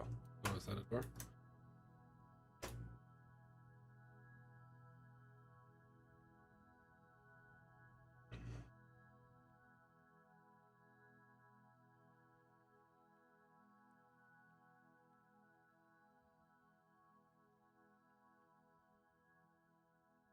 Very cool. Very, very cool. Is chat alive? Want to make sure y'all can hear me. Hello. Testing 3, 2, 1. Is this thing on?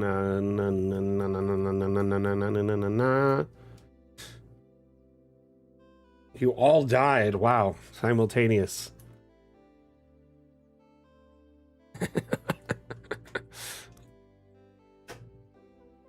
Sorry about my my disappearance.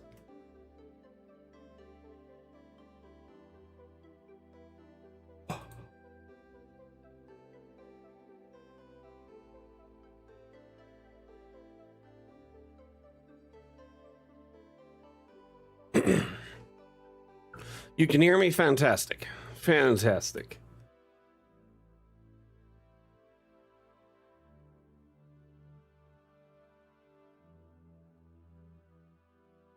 Again, my apologies for taking a short break. I don't do that often on the stream, but I really just needed to for a moment. Felt a little lightheaded. So, no worries, though. We're back. Let's showcase the final map I have saved. Actually, the final 2 maps I have. Let's go back to Valaki here. We're going to check this one out.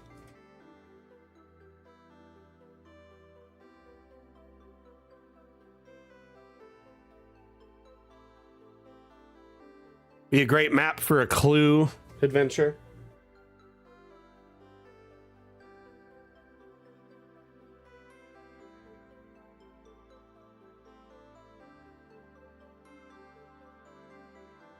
Yeah, I also had a snack. I had drank a bunch of water and had a granola bar so I could just get something in me because I was feeling a little dizzy.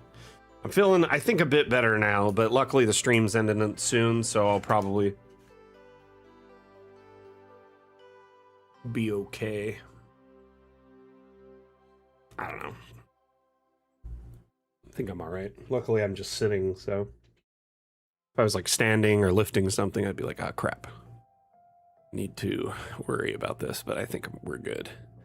Scruffy Lad, thank you for the follow. Much appreciated. Welcome.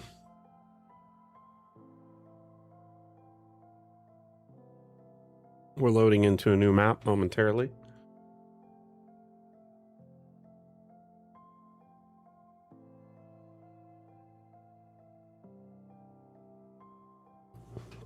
Hey, Futurama fans, any of you watching right now?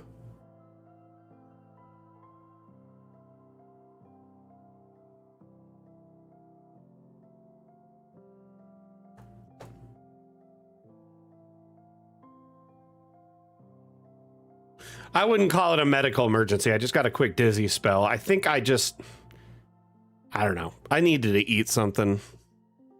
Earlier, I went for a walk in the heat. Like, I've been really trying to take care of my health, my physical health.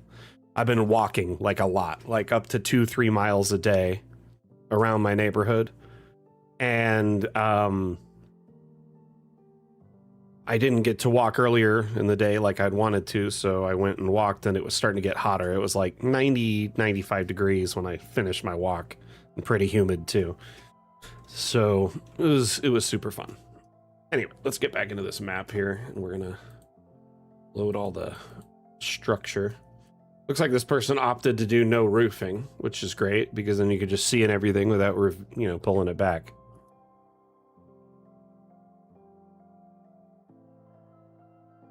New season of Futurama is dropping in August.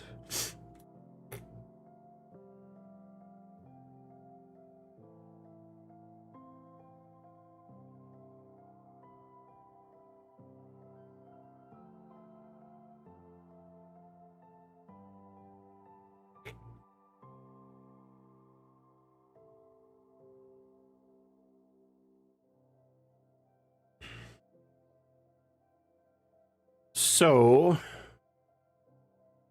yep, should be available on Hulu and Disney Plus starting, I think, August 3rd.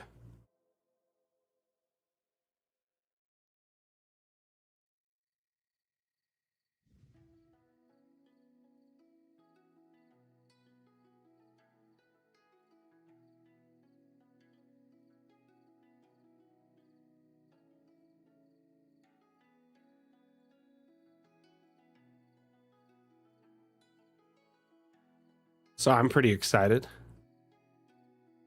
Oh no, it's kind of one of those shows that keeps coming back. It's been revived like 2 or 3 times now. So it was canceled like by Fox originally after a few seasons. Like the 4th or 5th season they canceled it, right? And then it was revived due in part largely to Adult Swim. Adult Swim licensed it and it played there a bunch of the reruns, right? And it got really popular. And then Comedy Central saw how popular it was, so they bought up the rights to it and they paid for some movies to be made. So there were 4 Futurama movies made, which have been sliced up into smaller episodes and turned into a season. But it's like Bender's Big Score, Bender's Game, a couple other movies. Anyway, they did those as kind of a revival, and people thought that would be the end of it. And then I believe at that point, they did a couple seasons as well because it did so well. The movies did so well. They were like, Comedy Central's like, let's do a couple seasons. So they did a couple of seasons. And then it got canceled again. And Hulu picked it up a few years ago for like 3+ seasons. And it's been going ever since. So they've been, it's like a season every year for the last 3 years at least.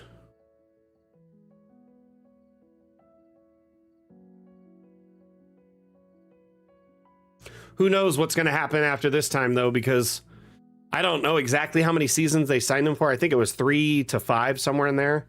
But, like, A, the cast and crew's getting kind of old. You can hear it in their voiceover, work. B, I mean, the show's getting kind of old. It's spanned over 30 years, 20, 30 years, basically, at this point.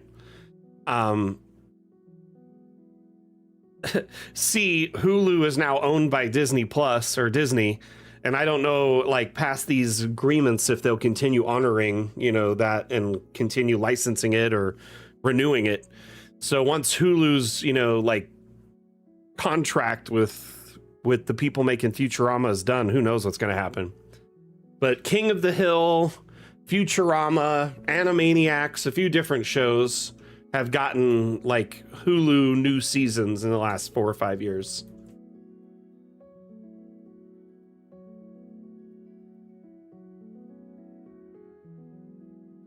You better, Morgana. This map looks pretty good. I've never really played Curse of Strahd, but I get the vibe is like really dark and dreary. Like, it just seems like Barovia is really, really sad. Like, just feels like it's constant night.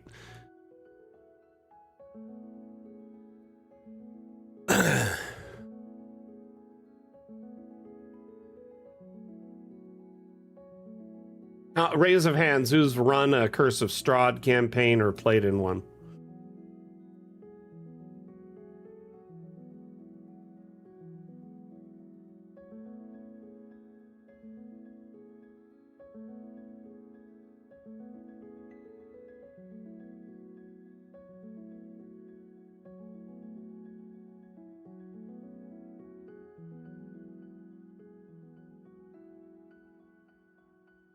Nice. So is this kind of the vibe you get with Curse of Strahd always? There's always like a heavy fog over the land, and it just feels like really dark and dreary.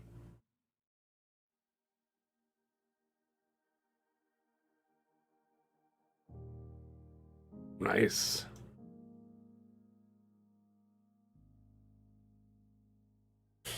Is there actually like a daytime, or are they in like almost a perpetual state of dusk?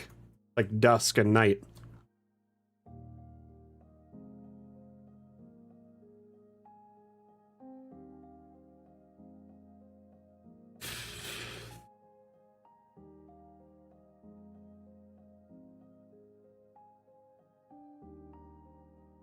Uh-oh, looks like these pillars all resized at some point. They're not like lined up at all. Are they just fence posts? Is that what it was supposed to be? A sort of twilight? Is it a perpetual twilight?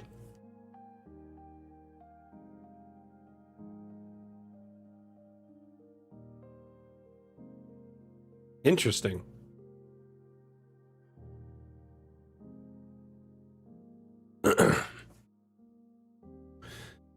Yo, don't tell my DM this, but he basically said that like airships don't exist in his world, pretty much only like just sea ships, water ships, right?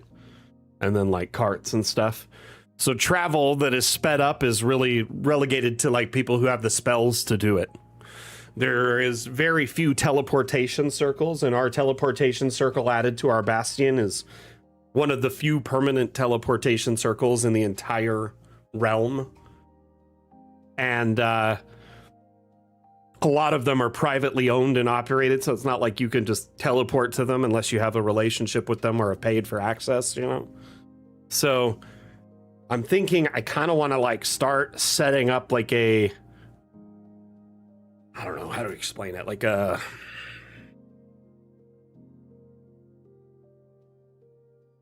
maybe a private teleportation network. My own Stargate network, if you will, where I can get between different places quickly with my group. Because I feel like having the ability to travel between locations is far more powerful than like almost any like any ability you could have. If you can get from A to B quickly, it's a very useful ability.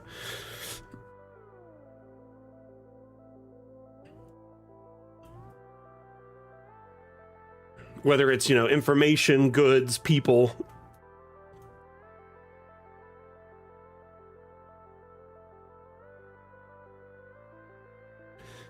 My character's name is Clover, because I started my build as like a Lucknomancer build, where it was like, because I have the luck feat, and I also was a divination wizard for a time, but I recently changed my subclass to the scribes wizard. But I still, you know, have the luck feat, and then I also have this item called Wand of Fate, which allows me to kind of manipulate things and time around me.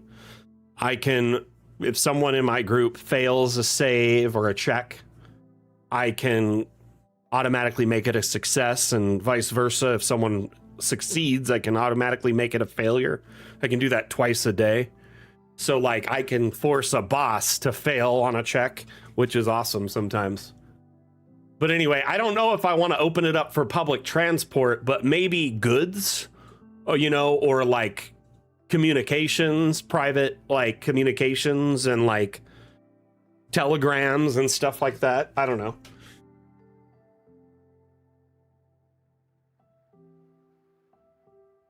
That said, I've already got a plan like lined up in the near future for like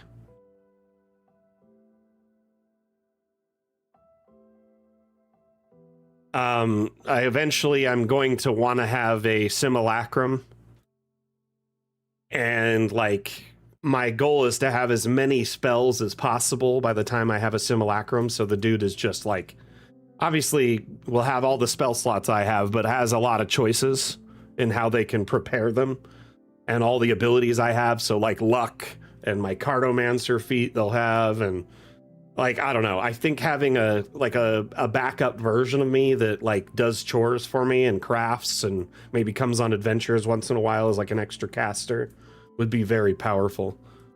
Market manipulation, tax, and terra frauds. But my simulacrum could, in theory, help me like manage my teleportation business and do things related to that. Like I could send him off to go get the codes for like another teleportation circle while I'm adventuring somewhere else and doing things, in theory.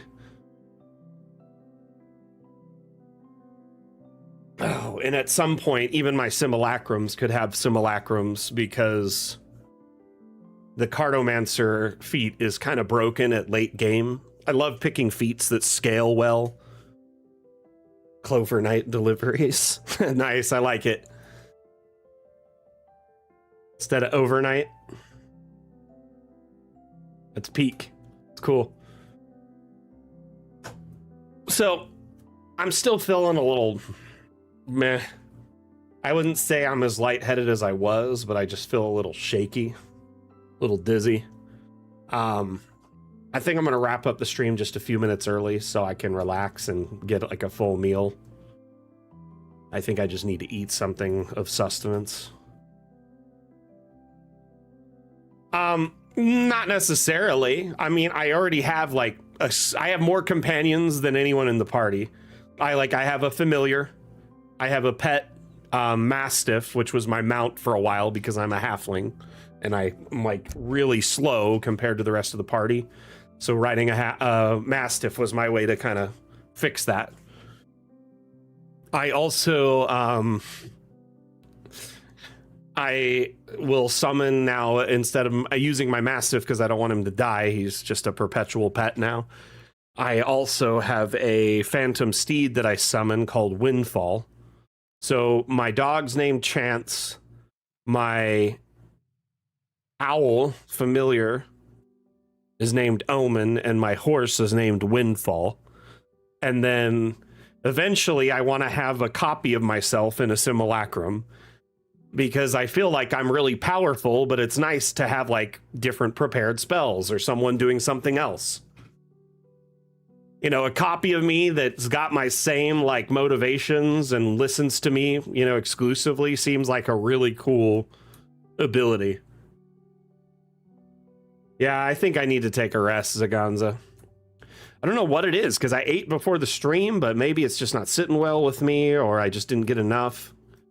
I don't know. That, and I was out in the heat, so I think I might just have overdone it out in the heat this morning. Just feel a little blah. But that said, we streamed for, 2 hours, hung out, looked at some maps, answered a bunch of questions today, vibed. I want to remind everyone that our next stream, next Saturday's stream, our next Dam show, Dungeon Alchemist Mapmaking show, is going to be the Dam Challenge. Our current theme is Brew. If you'd like to participate in the Dam Challenge, you just make a map of any shape or size using Brew as inspiration. You then submit that map to the Dam Challenge channel in our Discord and make sure you follow the rules pinned at the top there in order to qualify. You must submit your map no later than Friday, July 24th, end of day in your time zone. That's 11:59 p.m. in your time zone, whatever that is. So as long as you submit it before end of day, wherever you live, you're good to go. I usually will look over the entries that morning and judge them and then pick a winner. The winning map is the first map featured during the Dam Challenge segment. The winner gets a prize, a $10 Hero Forge gift card. And then also the map is featured in our weekly newsletter, the Cartomancer Chronicle, similarly to how Chim's Wayfarer's Respite was featured here.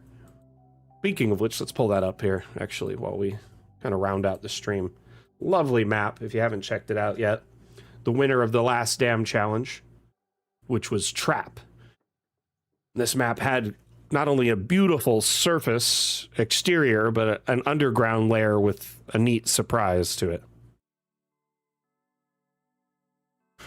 Yeah, I guess I like giving people more options to choose from, but I could see how having too many options can give you analysis paralysis, right, Jim?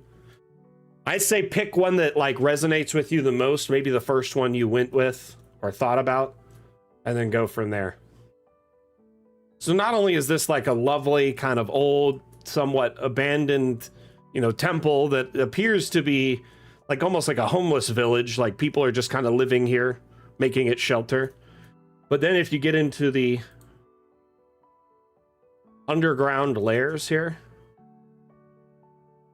a little secret is revealed. Do you all see the tiger face?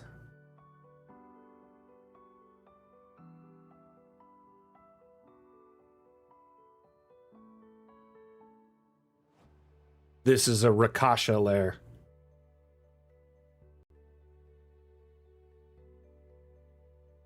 Hope I pronounced that right. I've heard it several ways over the years.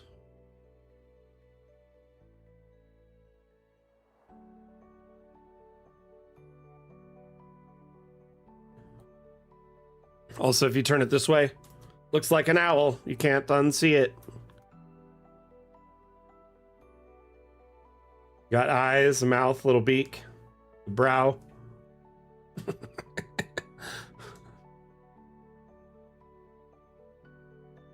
It's a lovely map, though. Chim, you did such a good job on this map. But the map is called Wayfarer's Respite, and it's available on the Steam Workshop. This was the winning map of the most recent Dam Challenge.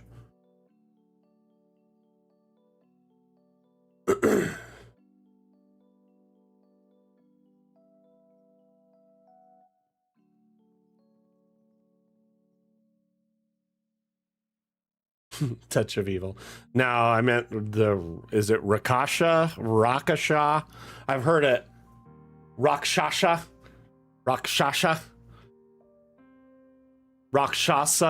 I've heard it pronounced so many ways. Rakshasa. Rakshasa.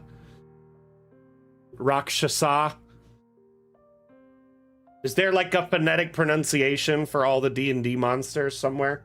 Do they do that on D&D Beyond? That'd be really smart.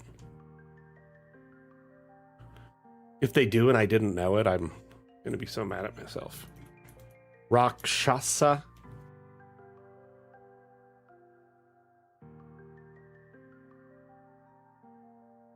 Oh my gosh, they do. There is quite literally a phonetic pronunciation for it. Holy cow. There's like a little sound blip. I'm just going to show you really quickly. If you look right here, if you have access to the monster, you can click there and it'll pronounce it for you. I never really noticed before. Rakshasa. That's how they pronounced it, like really into it. Here, I'll pipe it through the stream so you can hear it. One moment.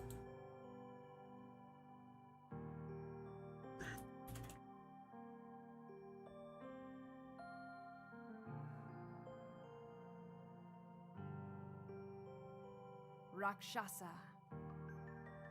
Rakshasa. That makes my life so much easier. I never knew that existed till today.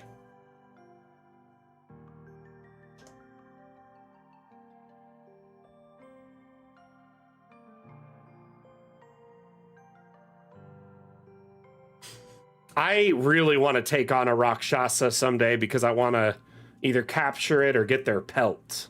Because I'm sure a Rakshasa body or a Rakshasa pelt can go for some serious business. I've made more money recovering bodies of like random monsters and selling them, like their body parts and the body itself, than I have in loot that I've found. Like a ton of money selling the bodies. I'm almost a little worried that whoever's buying them, what they're doing with them. Are we going to have to fight a menagerie of all the enemies we've killed over the years? Like an undead menagerie at some point? Who knows? That said, very, very, very like profitable for my team to harvest, you know, aberrant bodies and various mobs over the year, basilisk bodies, and yeah, dream holder bodies. We try our best to preserve them.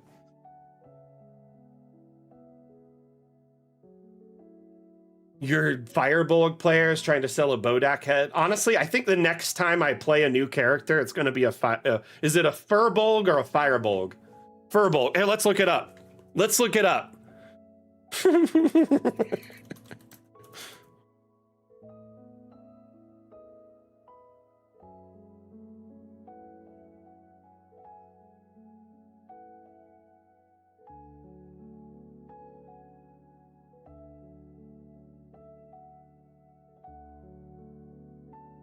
Fearbolg. I pronounced it wrong both ways.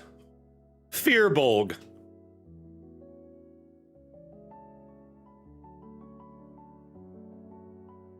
Anyway, cool. They just seem like an interesting character. And their innate abilities, the hidden step ability particularly, is crazy.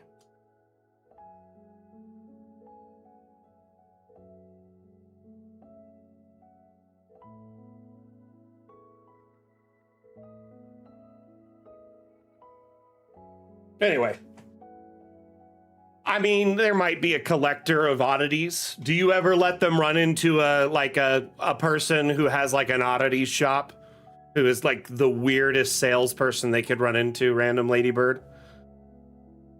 In one campaign I played in, they had a character like that in every town, but they had a slightly different name. So it was clearly the same person, just with a different identity in every town.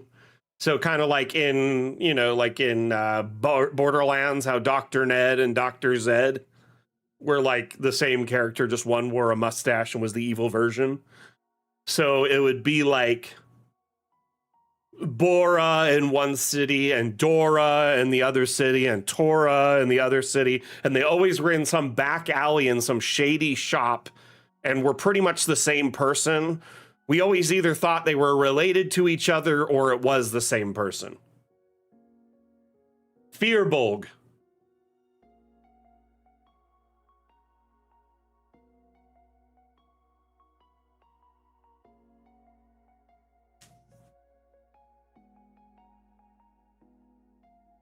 Gosh, whatever rubbed me earlier today, I gotta put some cortisone on that. Anyway, everyone, I'm going to take off. We're going to end the stream on this amazing note here, which is this lovely Rakshasa face and map and lair made by the lovely Chimaru. Again, this was the winning map of the most recent Dam Challenge, and our next Dam Challenge, which is Brew. Entries for it end on the 24th of July, end of day. So make sure if you're considering entering that you start work on your map and make sure you submit it before end of day. There are some rules in the Dam Challenge channel in our Discord that are pinned at the top of the channel. Make sure you pull those up and look at them so you, when you're submitting your entry, you follow all the rules. Otherwise, yeah, let's wrap up the stream. I'm going to run a quick Dungeon Alchemist themed ad and we're going to end it there, okay? I hope you have a wonderful afternoon, evening, night, whatever it is for you. I will be back on Monday with Mapmaker Monday, which is our weekly Monday morning stream. It's at 9 a.m. Pacific, 12 p.m. Eastern, or 4 p.m. UTC.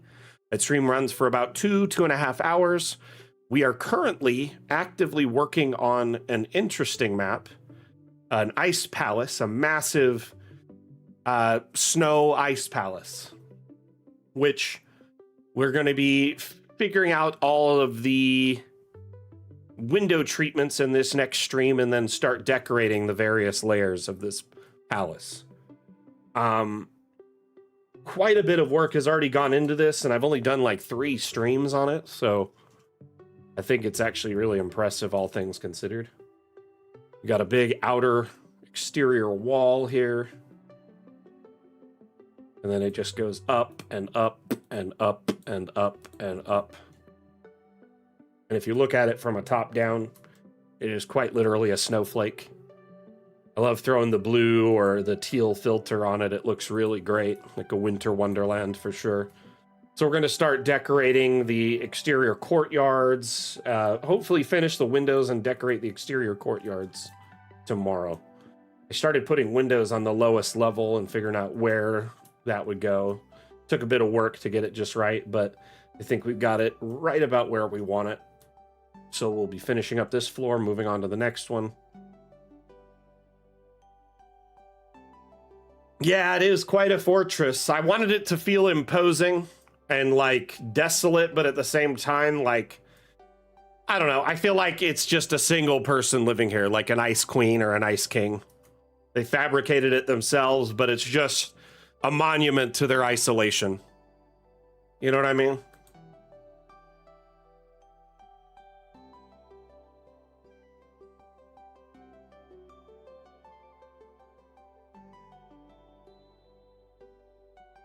Anyway, we shall be working on this a bit more Monday, so tune in if you want to check it out and see what we're doing with it. If you have any questions related to Dungeon Alchemist in the meantime, feel free to ping us on any social media platform, or you can jump in our Discord and spin up a support or question thread 24 hours a day. Myself, other staff members, moderators, and very, very helpful community members will often dive in and provide assistance, guidance, and help point you in the right direction. Another great place to get support is our Steam forum. So if you need any question or have any questions or need any guidance in your map making during our downtime, remember you can always find us online in various platforms, social media, Steam, and Discord, okay? Thank you everyone for being here today. I'm going to run a quick Dungeon Alchemist themed ad, and then we're going to wrap up the stream, okay?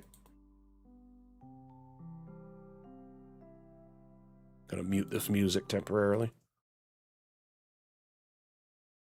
But can it handle curves? But can it handle curves? But can it handle curves? But can it handle curves? Dungeon Alchemist, the AI-powered map-making application for role-playing games, now comes with both round and diagonal walls. Create amazing professional maps for your players in seconds. Get it now on the Steam store.